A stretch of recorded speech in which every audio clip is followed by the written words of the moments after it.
वाहिगुरु जी का खालसा वाहिगुरु जी की फतेह। Punjabi audio book YouTube channel सुन रहे सारे ਸਰੋਤਿਆਂ ਨੂੰ मेरे ਸੁਤੰਤਰ कौर ਵੱਲੋਂ प्यार भरी सत श्री अकाल। ਅੱਜ ਅਸੀਂ गदरी बाबे कौन सन किताब का अगला भाग पढ़न जा रहे हाँ। लेखक अजमेर सिंह, पन्ना नंबर 146। सिख पछाण बनाम भारती पछाण। प्रश्न, ਤੁਹਾਡੇ ਹਿਸਾਬ ਨਾਲ ਤਾਂ ਸਿੱਖਾਂ ਬਾਰੇ ਇਹ ਕਹਿਣਾ ਕਿ ਉਹ ਭਾਰਤੀ ਜਾਂ ਹਿੰਦੁਸਤਾਨੀ ਪਹਿਲਾਂ, ਸਿੱਖ ਪਿੱਛੋਂ ਹਨ ਵੀ ਠੀਕ ਤੇ ਉਚਿਤ ਨਹੀਂ ਹੈ। ਉੱਤਰ, ਬਿਲਕੁਲ। ਭਾਰਤ ਜਾਂ ਹਿੰਦੁਸਤਾਨ ਕੀ ਹੈ? ਇੱਕ ਭੂਗੋਲਿਕ ਰਾਜਸੀ ਇਕਾਈ ਹੀ ਤਾਂ ਹੈ। ਇਸ ਭੂਖੰਡ ਵਿੱਚ ਭਾਂਤ-ਭਾਂਤ ਦੇ ਲੋਕ ਵਸਦੇ ਹਨ। ਜਾਤ ਅਭਿਮਾਨੀਆਂ ਅਤੇ ਮਾਨਵ ਦੋਖੀਆਂ ਤੋਂ ਲੈ ਕੇ ਮਜ਼ਲੂਮ ਵਰਗਾਂ ਅਤੇ ਮਾਨਵ ਪ੍ਰੇਮੀਆਂ ਤੱਕ। ਇੱਕ ਸਾਂਝੇ ਭੂਖੰਡ ਅਤੇ ਇੱਕ ਸਾਂਝੇ ਰਾਜ ਦੇ ਵਾਸੀ ਹੋਣ ਤੋਂ ਬਿਨਾਂ ਉਹਨਾਂ ਵਿਚਕਾਰ ਹੋਰ ਕਿਹੜੀ ਸਾਂਝ ਹੈ ਜਿਸ ਨੂੰ ਬੁਨਿਆਦੀ ਸਾਂਝ ਕਿਹਾ ਜਾ ਸਕਦਾ ਹੋਵੇ? ਅਜਿਹੀ ਕਿਹੜੀ ਸਾਂਝੀ ਗੱਲ ਹੈ ਜਿਸ ਉੱਤੇ ਸਾਰੇ ਦੇਸ਼ ਦੇ ਲੋਕ, ਕੀ ਗਰੀਬ ਤੇ ਕੀ ਅਮੀਰ, ਕੀ ਸਵਰਨ ਜਾਤੀਏ ਤੇ ਕੀ ਦਲਿਤ, ਇੱਕੋ ਜਿਹਾ ਮਾਣ ਮਹਿਸੂਸ ਕਰ ਸਕਦੇ ਹਨ? ਇੱਕੋ ਸਾਂਝੇ ਰਾਜ ਦੇ ਨਾਗਰਿਕ ਹੋਣਾ ਇੱਕ ਇਤਫਾਕ ਦੀ ਗੱਲ ਹੈ। ਇਹ ਇਤਫਾਕ ਜੇਕਰ ਕਿਸੇ ਇੱਕ ਵਰਗ ਲਈ ਵਰ ਹੈ ਤਾਂ ਕਿਸੇ ਹੋਰ ਵਰਗ ਜਾਂ ਵਰਗਾਂ ਲਈ ਸਰਾਪ ਵੀ ਤਾਂ ਹੋ ਸਕਦਾ ਹੈ। ਇੱਕੋ ਰਾਜ ਦੇ ਅੰਦਰ ਇੱਕ ਪਾਸੇ ਉਚੇਚੇ ਹੱਕ ਹਕੂਕ ਮੰਨਣ ਵਾਲੇ ਵਰਗ ਅਤੇ ਦੂਜੇ ਪਾਸੇ ਇਹਨਾਂ ਹੱਕ ਹਕੂਕ ਤੋਂ ਵਿਰਵੇ ਵਰਗਾਂ ਵਿਚਕਾਰ ਹਿੱਤਾਂ ਅਤੇ ਜਜ਼ਬਿਆਂ ਦੀ ਕਿੰਨੀ ਕੁ ਸਾਂਝ ਹੋ ਸਕਦੀ ਹੈ? ਇਹ ਸਾਂਝ ਬੁਨਿਆਦੀ ਤੇ ਚਿਰਸਥਾਈ ਨਹੀਂ ਹੋ ਸਕਦੀ। ਵਕਤੀ ਅਤੇ ਡੰਗ ਟਪਾਊ ਹੀ ਹੋ ਸਕਦੀ ਹੈ। ਇਸ ਆਰਜੀ ਅਤੇ ਸੀਮਤ ਸਾਂਝ ਨੂੰ ਚਿਰਸਥਾਈ, ਬੁਨਿਆਦੀ ਅਤੇ ਸਰਵੋਤਮ ਬਣਾ ਕੇ ਪੇਸ਼ ਕਰਨਾ ਉਚੇਚੇ ਹੱਕ ਹਕੂਕ ਮੰਨਣ ਵਾਲੇ ਵਰਗਾਂ ਦੇ ਪੱਖ ਦੀ ਗੱਲ ਹੈ। ਇਸ ਭਾਰੂ ਵਰਗ ਵੱਲੋਂ ਆਪਣੇ ਆਰਥਿਕ ਅਤੇ ਰਾਜਸੀ ਸਵਾਰਥ ਵਿੱਚੋਂ ਸਮਾਜ ਦੇ ਸਾਰੇ ਵਰਗਾਂ ਅੰਦਰ ਇਹ ਸਰਵ ਸਾਂਝਾ ਜਜ਼ਬਾ ਪੈਦਾ ਕਰਨ ਅਤੇ ਇਸ ਨੂੰ ਮਜ਼ਬੂਤ ਕਰਨ ਦੇ ਸਿਰ ਤੋੜ ਯਤਨ ਕੀਤੇ ਜਾਂਦੇ ਹਨ। ਇਸ ਵਰਗ ਦੀ ਸਮੁੱਚੀ ਰਾਜਨੀਤੀ ਇਸੇ ਧੁਰੇ ਦੁਆਲੇ ਘੁੰਮਦੀ ਹੈ। ਇਸ ਕਰਕੇ ਸਮਾਜ ਦੇ ਦੂਸਰੇ ਵਰਗਾਂ, ਖਾਸ ਕਰਕੇ ਲਿਤਾੜੇ ਅਤੇ ਮਜ਼ਲੂਮ ਵਰਗਾਂ ਲਈ ਆਪਣੇ ਹਿੱਤਾਂ ਦੀ ਰੱਖਿਆ ਕਰਨ ਵਾਸਤੇ ਲੁਟੇਰੇ ਅਤੇ ਜਾਬਰ ਵਰਗ ਦੀ ਇਸ ਰਾਜਨੀਤੀ ਨੂੰ ਪਛਾਣਨਾ ਅਤੇ ਪਛਾੜਨਾ ਜ਼ਰੂਰੀ ਬਣ ਜਾਂਦਾ ਹੈ। ਇਸ ਦ੍ਰਿਸ਼ਟੀ ਤੋਂ ਸੋਚਣ ਵਾਲੀ ਗੱਲ ਇਹ ਹੈ ਕਿ ਭਾਰਤ ਦੇ ਸਾਰੇ ਲੋਕਾਂ ਅੰਦਰ ਇੱਕੋ ਸਾਂਝੇ ਦੇਸ਼ ਦੇ ਵਾਸੀ ਹੋਣ ਦਾ ਵਿਚਾਰ ਅਤੇ ਜਜ਼ਬਾ ਕਦੋਂ ਪੈਦਾ ਹੋਇਆ ਅਤੇ ਇਸ ਦੀ ਪੈਦਾਇਸ਼ ਅਤੇ ਪਾਲਣ ਪੋਸ਼ਣ ਵਿੱਚ ਕਿਹੜੇ ਵਰਗ ਜਾਂ ਵਰਗਾਂ ਨੇ ਉਚੇਚੀ ਰੁਚੀ ਅਤੇ ਉਤਸ਼ਾਹ ਦਿਖਾਇਆ ਅਤੇ ਫਿਰ ਉਹਨਾਂ ਨੇ ਇਸ ਦੀ ਖੱਟੀ ਕਿਵੇਂ ਖਾਧੀ। ਹਿੰਦੁਸਤਾਨੀਅਤ ਦੇ ਖਿਆਲ ਤੇ ਜਜ਼ਬੇ ਦਾ ਆਪਣਾ ਇੱਕ ਇਤਿਹਾਸ ਹੈ ਜਿਸ ਦੌਰਾਨ ਕੁਝ ਵਰਗਾਂ ਦੀਆਂ ਤਕਦੀਰਾਂ ਚਮਕੀਆਂ ਅਤੇ ਕੁਝ ਦੀਆਂ ਤਬਾਹ ਹੋਈਆਂ। ਇਸ ਇਤਿਹਾਸ ਵੱਲੋਂ ਅੱਖਾਂ ਮੀਟ ਲੈਣੀਆਂ ਅਤੇ ਹਿੰਦੁਸਤਾਨੀਅਤ ਦੇ ਖਿਆਲ ਅਤੇ ਜਜ਼ਬੇ ਦੀ ਅੱਖਾਂ ਮੀਚ ਕੇ ਜੈਕਾਰ ਕਰਨੀ ਭਾਰੂ ਵਰਗ ਦੀ ਰਾਜਨੀਤੀ ਦੇ ਪਿਛਲੱਗ ਅਤੇ ਢੰਡੋਰਚੀ ਬਣਨਾ ਹੈ। ਇਹੀ ਹੈ ਜੋ ਅਣਮਤੀਏ ਪੂਰੀ ਸ਼ਰਧਾ ਭਾਵ ਨਾਲ ਕਰ ਰਹੇ ਹਨ। ਸੋਚਣ ਵਾਲੀ ਗੱਲ ਇਹ ਹੈ ਕਿ ਇੱਕ ਪਾਸੇ ਭਾਰਤੀ ਪਛਾਣ ਹੈ ਜਿਹੜੀ ਕਿ ਆਰਜੀ ਅਤੇ ਕੰਡੀਸ਼ਨਲ ਹੈ। ਜਰਾ ਸੋਚੋ ਕਿ ਅੱਜ ਜਿਹੜੇ ਪਾਕਿਸਤਾਨੀ ਹਨ ਕਿਸੇ ਵੇਲੇ ਉਹ ਵੀ ਹਿੰਦੁਸਤਾਨੀ ਸਨ। ਅੱਜ ਜੋ ਸ਼੍ਰੀਲੰਕੀਏ ਹਨ ਕਿਸੇ ਵੇਲੇ ਉਹ ਵੀ ਹਿੰਦੁਸਤਾਨੀ ਸਨ। ਇਸ ਕਰਕੇ ਹੀ ਪਤਾ ਲੱਗਦਾ ਹੈ ਕਿ ਜਿਹੜੇ ਅੱਜ ਹਿੰਦੁਸਤਾਨੀ ਹਨ ਉਹ ਸਾਰੇ ਦੇ ਸਾਰੇ ਕਦੋਂ ਤੱਕ ਹਿੰਦੁਸਤਾਨੀ ਬਣੇ ਰਹਿਣਗੇ। ਵਕਤ ਦਾ ਮਿਜਾਜ ਬਦਲਦਿਆਂ ਦੇਰ ਨਹੀਂ ਲੱਗਦੀ। ਪਤਾ ਨਹੀਂ ਕੱਲ੍ਹ ਨੂੰ ਭਾਰਤ ਦਾ ਨਕਸ਼ਾ ਕੀ ਦਾ ਕੀ ਹੋ ਨਿਪੜੇ ਅਤੇ ਕਿਹੜਾ ਹੋਰ ਭਾਰਤੀ ਵਰਗ ਆਪਣੀ ਹੋਣੀ ਦਾ ਕੋਈ ਨਵਾਂ ਸਰੂਪ ਘੜ ਲਵੇ। ਸੋਵੀਅਤ ਰੂਸ ਅਤੇ ਯੂਗੋਸਲਾਵੀਆ ਦਾ ਹਸ਼ਰ ਸਾਹਮਣੇ ਹੈ। ਰਾਜਾਂ ਦੇ ਅਡੰਬਰ ਸਦੀਵੀ ਕਾਲ ਲਈ ਨਹੀਂ ਰਹਿੰਦੇ। ਭਾਰਤੀ ਪਛਾਣ ਦੀ ਤੁਲਨਾ ਵਿੱਚ ਸਿੱਖ ਪਛਾਣ ਇਤਿਹਾਸ ਦਾ ਕੋਈ ਇਤਫਾਕੀਆ ਵਰਤਾਰਾ ਨਹੀਂ। ਇਹ ਆਰਜੀ ਨਹੀਂ, ਚਿਰ ਸਦੀਵੀ ਹੈ, ਸ਼ਰਤਬੱਧ ਨਹੀਂ, ਸੁਤੰਤਰ ਅਥਵਾ ਨਿਰਪੇਖ ਹੈ। ਇਸ ਨੂੰ ਖਤਮ ਕਰਨ ਵਾਲੇ ਬਹੁਤ ਆਏ ਅਤੇ ਚਲੇ ਗਏ, ਬਹੁਤ ਆਉਣਗੇ ਅਤੇ ਉਹ ਵੀ ਚਲੇ ਜਾਣਗੇ। ਕਿਉਂਕਿ ਇਹ ਮਨੁੱਖੀ ਰਚਨਾ ਨਹੀਂ, ਇਸ ਕਰਕੇ ਕੋਈ ਮਨੁੱਖ ਜਾਂ ਸਮੂਹ ਕਿੰਨਾ ਵੀ ਵਿਨਾਸ਼ਕਾਰੀ ਕਿਉਂ ਨਾ ਹੋਵੇ, ਇਸ ਨੂੰ ਖਤਮ ਨਹੀਂ ਕਰ ਸਕਦਾ। ਇਹ ਦੈਵੀ ਰਚਨਾ ਹੈ ਅਤੇ ਇਸ ਉੱਤੇ ਦੈਵੀ ਵਿਧਾਨ ਹੀ ਲਾਗੂ ਹੁੰਦਾ ਹੈ। ਇੱਕ ਪਾਸੇ ਭਾਰਤੀ ਪਛਾਣ ਹੈ, ਜਿਸ ਵਿੱਚ ਅਜਿਹੀ ਕੋਈ ਵੀ ਗੱਲ ਨਹੀਂ ਜਿਸ ਉੱਤੇ ਸਮੂਹ ਦੇਸ਼ਵਾਸੀ ਬਰਾਬਰ ਇੱਕੋ ਜਿਹਾ ਦਾਅਵਾ ਅਤੇ ਮਾਣ ਜਤਾ ਸਕਣ। ਦੂਜੇ ਪਾਸੇ ਸਿੱਖ ਪਛਾਣ ਹੈ, ਜਿਸ ਵਿੱਚ ਅਜਿਹੀਆਂ ਅਨੇਕਾਂ ਹੀ ਗੱਲਾਂ ਹਨ ਜਿਨ੍ਹਾਂ ਉੱਤੇ ਸਾਰੇ ਸਿੱਖ, ਕੀ ਗਰੀਬ ਅਤੇ ਕੀ ਅਮੀਰ, ਬਰਾਬਰ ਇੱਕੋ ਜਿੰਨਾ ਮਾਣ ਕਰ ਸਕਦੇ ਹਨ। ਇੱਕ ਵਿੱਚ ਸਮਕਾਲੀ ਰਾਜਸੀ ਸੁਆਰਥ ਦੇ ਅੰਸ਼ ਪ੍ਰਧਾਨ ਹਨ ਅਤੇ ਇਸ ਦੀ ਉਤਪੱਤੀ ਦਾ ਆਧਾਰ ਦੁਨਿਆਵੀ ਚੇਤਨਾ ਹੈ। ਦੂਸਰੀ ਦਾ ਦਾਰਸ਼ਨਿਕ ਆਧਾਰ ਸਰਬੱਤ ਦੇ ਭਲੇ ਦੀ ਵਿਚਾਰਧਾਰਾ ਹੈ ਅਤੇ ਇਸ ਦੀ ਉਤਪੱਤੀ ਦਾ ਵਰਤਾਰਾ ਦੈਵੀ ਹੈ। ਤੁਸੀਂ ਆਪ ਹੀ ਨਿਰਣਾ ਕਰ ਲਵੋ, ਦੋਵਾਂ ਵਿੱਚੋਂ ਕਿਹੜੀ ਪਛਾਣ ਅਵਲ ਅਥਵਾ ਉੱਤਮ ਹੈ।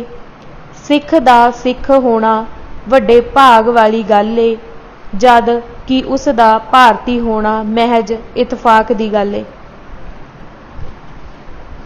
ਸਿੱਖੀ ਅਤੇ ਰਾਸ਼ਟਰਵਾਦ। ਇਸ ਮਾਮਲੇ ਦਾ ਇੱਕ ਹੋਰ ਪੱਖ ਵੀ ਹੈ, ਜਿਹੜਾ ਸਿੱਖੀ ਦੇ ਮੁਕਾਬਲੇ ਹਿੰਦੁਸਤਾਨੀਅਤ ਨੂੰ ਅਵਲ ਅਥਵਾ ਉੱਤਮ ਮੰਨਦਾ ਹੈ। ਇੱਕ ਹਿਸਾਬ ਨਾਲ ਉਹ ਸਿੱਖ ਧਰਮ ਤੋਂ ਬੇਮੁਖਤਾ ਦਾ ਪ੍ਰਗਟਾਵਾ ਕਰਦਾ ਹੈ, ਕਿਉਂਕਿ ਭਾਰਤੀ ਪਛਾਣ ਨੂੰ ਅਵਲ ਦਰਜੇ ਤੇ ਰੱਖਣ ਦਾ ਮਤਲਬ ਭਾਰਤੀ ਰਾਸ਼ਟਰਵਾਦ ਨਾਲ ਵਚਨਬੱਧਤਾ ਪ੍ਰਗਟਾਉਣਾ ਹੈ। ਰਾਸ਼ਟਰਵਾਦ ਅਤੇ ਸਰਬੱਤ ਦੇ ਭਲੇ ਦੀ ਵਿਚਾਰਧਾਰਾ ਵਿਚਕਾਰ ਬੁਨਿਆਦੀ ਅੰਤਰ ਵਿਰੋਧ ਹੈ। ਰਾਸ਼ਟਰਵਾਦ ਦਾ ਮਤਲਬ ਇੱਕ ਵਿਸ਼ੇਸ਼ ਰਾਸ਼ਟਰ ਜਾਂ ਕੌਮ ਦੇ ਹਿੱਤਾਂ ਨੂੰ ਪ੍ਰਮੁੱਖ ਰੱਖਣਾ ਹੈ, ਜਦੋਂ ਕਿ ਸਿੱਖ ਧਰਮ ਦਾ ਉਦੇਸ਼ ਇਸ ਨਾਲੋਂ ਕਿਤੇ ਵੱਡਾ ਅਤੇ ਵਿਆਪਕ ਹੈ। ਸਿੱਖ ਧਰਮ ਦਾ ਉਦੇਸ਼ ਮਾਨਵਤਾ ਦੇ ਇੱਕ ਵਰਗ ਦਾ ਨਹੀਂ, ਸਮੂਹ ਮਾਨਵਤਾ ਦਾ ਭਲਾ ਚਿਤਵਣਾ ਤੇ ਇਸ ਦੇ ਲਈ ਯਤਨਸ਼ੀਲ ਹੋਣਾ ਹੈ।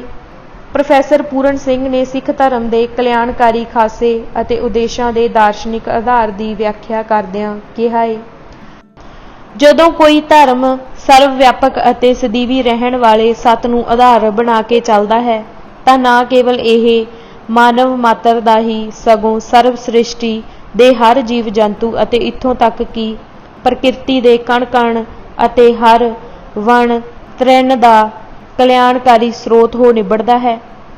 ਸਿੱਖ ਧਰਮ ਦੀ ਇਸ ਬ੍ਰਹਿਮੰਡੀ ਸੋਚ ਨੂੰ ਬਾਬਾ ਭਕਨਾ ਨੇ ਪ੍ਰਿੰਸੀਪਲ ਬਜਾਜ ਨਾਲ ਗੱਲਬਾਤ ਦੌਰਾਨ ਇਹਨਾਂ ਸ਼ਬਦਾਂ ਵਿੱਚ ਪੇਸ਼ ਕੀਤਾ ਹੈ।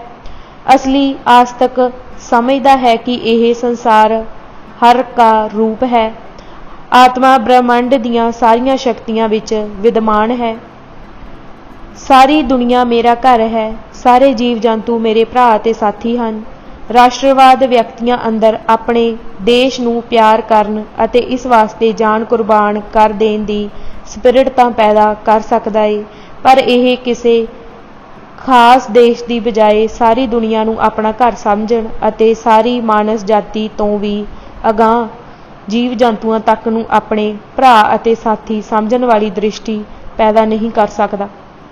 ਇਸ ਤੋਂ ਤੁਸੀਂ ਆਪ ਅਨੁਮਾਨ ਲਾ ਲਵੋ ਕਿ ਸਿੱਖੀ ਅਤੇ ਰਾਸ਼ਟਰਵਾਦ ਵਿੱਚੋਂ ਕਿਹੜਾ ਵਿਚਾਰ ਉੱਤਮ ਹੈ। ਸਿੱਖ ਨੂੰ ਰਾਸ਼ਟਰਵਾਦੀ ਬਣਨ ਲਈ ਸਿੱਖ ਧਰਮ ਦੇ ਉੱਚੇ ਸੁੱਚੇ ਆਦਰਸ਼ਾਂ ਨੂੰ ਛਾਂਗ ਤਰਾਸ਼ ਕੇ ਛੋਟੇ ਅਥਵਾ ਰਾਸ਼ਟਰਵਾਦ ਦੇ ਮੇਚ ਦੇ ਕਰਨਾ ਪੈਂਦਾ ਹੈ। ਇਹ ਸਿੱਖੀ ਦੀ ਰੂਹ ਨੂੰ ਕਤਲ ਕਰਨਾ ਹੈ। ਇਸ ਕਰਕੇ ਸਿੱਖ ਨੂੰ ਰਾਸ਼ਟਰਵਾਦੀ ਬਣਨ ਲਈ ਵੱਡੀ ਕੀਮਤ ਅਦਾ ਕਰਨੀ ਪੈਂਦੀ ਹੈ। ਉਹ ਜਾਂ ਤਾਂ ਸੱਚਾ ਸਿੱਖ ਹੋ ਸਕਦਾ ਹੈ ਅਤੇ ਜਾਂ ਰਾਸ਼ਟਰਵਾਦੀ ਹੋ ਸਕਦਾ ਹੈ। ਇੱਕੋ ਵੇਲੇ ਦੋਨੋਂ ਗੱਲਾਂ ਨਹੀਂ ਪੁੱਗ ਸਕਦੀਆਂ। ਜਦੋਂ ਕਿ ਕਿਸੇ ਹਿੰਦੂ ਲਈ ਅਜਿਹਾ ਕੋਈ ਸੰਕਟ ਪੈਦਾ ਨਹੀਂ ਹੁੰਦਾ, ਉਹ ਇੱਕੋ ਮੌਕੇ ਆਸਾਨੀ ਨਾਲ ਦੋਨੋਂ ਸੱਚਾ ਹਿੰਦੂ ਅਤੇ ਸੱਚਾ ਰਾਸ਼ਟਰਵਾਦੀ ਹੋ ਸਕਦਾ ਹੈ। ਜਿੱਥੇ ਸਿੱਖ ਪਛਾਣ ਅਤੇ ਭਾਰਤੀ ਪਛਾਣ ਵਿਚਕਾਰ ਬੁਨਿਆਦੀ ਅੰਤਰ ਵਿਰੋਧ ਹੈ, ਉੱਥੇ ਹਿੰਦੂ ਪਛਾਣ ਅਤੇ ਭਾਰਤੀ ਪਛਾਣ ਵਿੱਚ ਇਸ ਤਰ੍ਹਾਂ ਦਾ ਕੋਈ ਵੀ ਬੁਨਿਆਦੀ ਅੰਤਰ ਵਿਰੋਧ ਨਹੀਂ।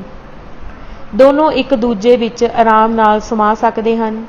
ਹਿੰਦੂਵਾਦ ਅਤੇ ਰਾਸ਼ਟਰੀ ਜਜ਼ਬਾ ਦੋਵੇਂ ਇੱਕ ਦੂਜੇ ਦੇ ਪੂਰਕ ਹਨ, ਇੱਕ ਦੂਜੇ ਨੂੰ ਤਾਕਤ ਬਖਸ਼ਦੇ ਹਨ। ਵਰਨ ਆਸ਼ਰਮ ਧਰਮ ਹਿੰਦੂ ਮਤ ਦਾ ਕੇਂਦਰੀ ਅਸੂਲ ਅਤੇ ਹਿੰਦੂ ਸਮਾਜ ਦੀ ਚੂਲ ਹੈ। ਜਾਤ ਪਾਤੀ ਵਿਚਾਰਧਾਰਾ ਆਪਣੇ ਮੂਲ ਖਾਸੇ ਪੱਖੋਂ ਹੀ ਮਾਨਵ ਦੋਖੀ ਹੈ। इस करके कोई हिंदू अपनी हिंदू हस्ती कायम रखदा होया सच्चे अर्थां विच मानववादी नहीं हो सकदा। डॉक्टर भीमराव अंबेडकर ने इस दी भरपूर व्याख्या कीती है। जात पाती प्रथा हज़ारां सालां तक चलदी रही पर हिंदू जमीर लई कोई भी संकट खड़ा ना होया। क्यों? डॉक्टर अंबेडकर ने इस सवाल का जवाब एक थां नहीं अनेक थावां ते दिता है। डॉक्टर अंबेडकर दे जवाब की रोशनी विच अजोकियां हालतां विच हिंदू समाज के वतीरे की पूरी ठीक समझ पैंदी है कि राष्ट्रवाद के नां ते कीता जाण वाला कोई भी घिनौना अणमनुखी कारा हिंदू मध वर्ग लई कोई वड्डा नैतिक संकट क्यों नहीं खड़ा करदा। राष्ट्रवाद के नां ते हिंदू समाज भैड़े तो भैड़े मनुखी कतलेआमां नूं बड़े आराम नाल जर लैंदा है। नवंबर 1984, दसंबर 1992 ਅਤੇ मार्च 2002 ਦੀਆਂ मिसालां सामने ਹਨ। इस तरह भारत अंदर वड्डा बहु गिनती वर्ग होण करके हिंदू भाईचारा दूसरे घट गिनती भाईचारिਆਂ सिखां मुसलमानां ते ईसाइयां की तुलना विच बेहद लाहेवंदी स्थिति विच है। ਉਹ ਇੱਕੋ मौके अपना धार्मिक ਅਤੇ राजसी फर्ज बिना किसी तनाव के निभा सकता है जबकि घट गिनती भाईचारिਆਂ सामने हमेशा अपने धार्मिक ਅਤੇ राष्ट्री फर्ज विचों किसी एक दी चोण करन दा धर्म संकट खड़ा हो जाता है। राष्ट्री फर्ज निभाउण लई उन्हां नूं किसी ना किसी हद तक अते किसी ना किसी शक्ल विच अपने धर्म की हानि अते हद तक झल्लणी पैंदी है। दसंबर 1992 विच हिंदू कट्टड़पंथियों वालों अपनी बहु गिनती अते दोस्ताना भारती राज दे बलबूते धक्केशाही नाल बाबरी मस्जिद गिरा दिते जाण तो बाद स्टानले जे टैबिया नां दे विद्वान ने अपने एक अहम लेख विच इंडियननेस अते हिंदूइज़म विचकार इकसुरता दर्शाउंदे होए लिखिया सी कि भारत दी धारना अंदर अपने आप विच ही हिंदूवाद का अंश विद्यमान है। हिंदूवाद अपनियां इच्छावां पक्षों समगरतावादी है। यह समुचे भारती जगत मंडल उत्ते पूर्ण गलबा स्थापित करना चाहता है। हिंदू देश अंदरलियां घट गिनतियां का जिसमानी अर्थां विच तां खात्मा नहीं करना चाहते पर ओह उन्हां नूं अपनियां शर्तां उत्ते जीउण लई मजबूर करते हैं। हिंदुस्तानीयत का संकल्प मुसलमानां नूं निकदरे करता है। मुसलमानां नूं भारती कौम विच उदों ही शामिल किया जाएगा जदों वो हिंदू म्यारां मुताबिक ढल जाणगे जदों वो हिंदुआं वाले गुण धारण कर लैणगे। सो इस दृष्टि तो देखा जाए तो भारती पहला सिख पिछों की घसी पिटी धारणा सिखां लई कोई नैतिक मायने नहीं रखती।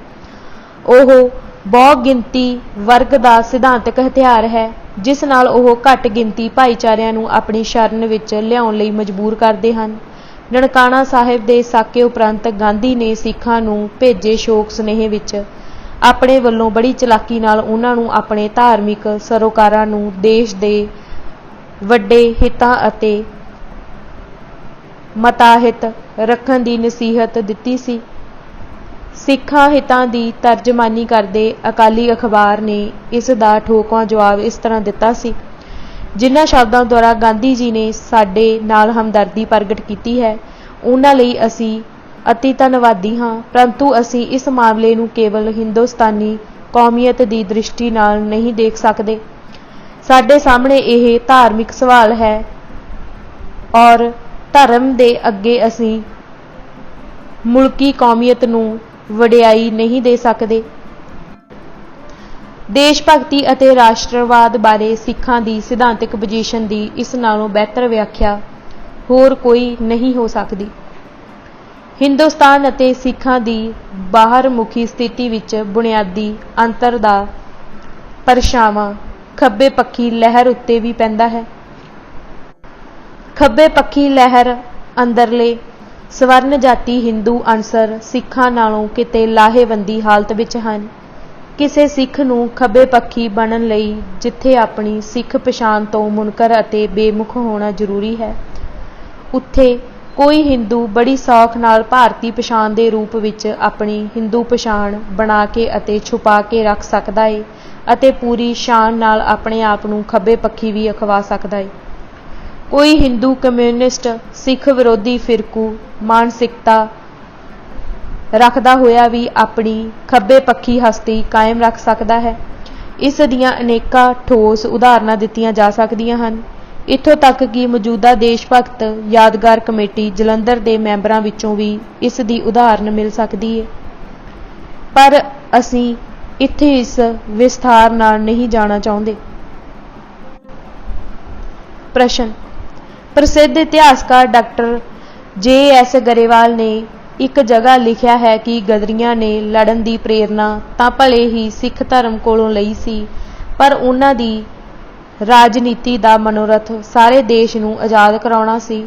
ਇਸ ਵਿੱਚੋਂ ਇਹ ਸਪਸ਼ਟ ਪ੍ਰਭਾਵ ਮਿਲਦਾ ਹੈ ਕਿ ਡਾਕਟਰ ਗਰੇਵਾਲ ਦੀਆਂ ਨਜ਼ਰਾਂ ਵਿੱਚ ਧਰਮ ਦਾ ਰੁਤਬਾ ਛੋਟਾ ਅਤੇ ਦੇਸ਼ ਦਾ ਵੱਡਾ ਹੈ। ਇਸ ਬਾਰੇ ਤੁਹਾਡਾ ਕੀ ਵਿਚਾਰ ਹੈ? ਉੱਤਰ। ਇਹ ਇਕੱਲੇ ਡਾਕਟਰ ਗਰੇਵਾਲ ਦੇ ਵਿਚਾਰ ਨਹੀਂ ਹਨ। ਧਰਮ ਨਿਰਪੱਖਤਾ ਦੇ ਆਧੁਨਿਕ ਸੰਕਲਪ ਵਿੱਚ ਸ਼ਰਧਾ ਰੱਖਣ ਵਾਲੇ ਸਾਰੇ ਆਧੁਨਿਕ ਵਿਦਵਾਨਾਂ ਦੀ ਇਹ ਸੋਚ ਜਾਂ ਮਰਜ਼ ਸਰਬ ਸਾਂਝੀ ਹੈ।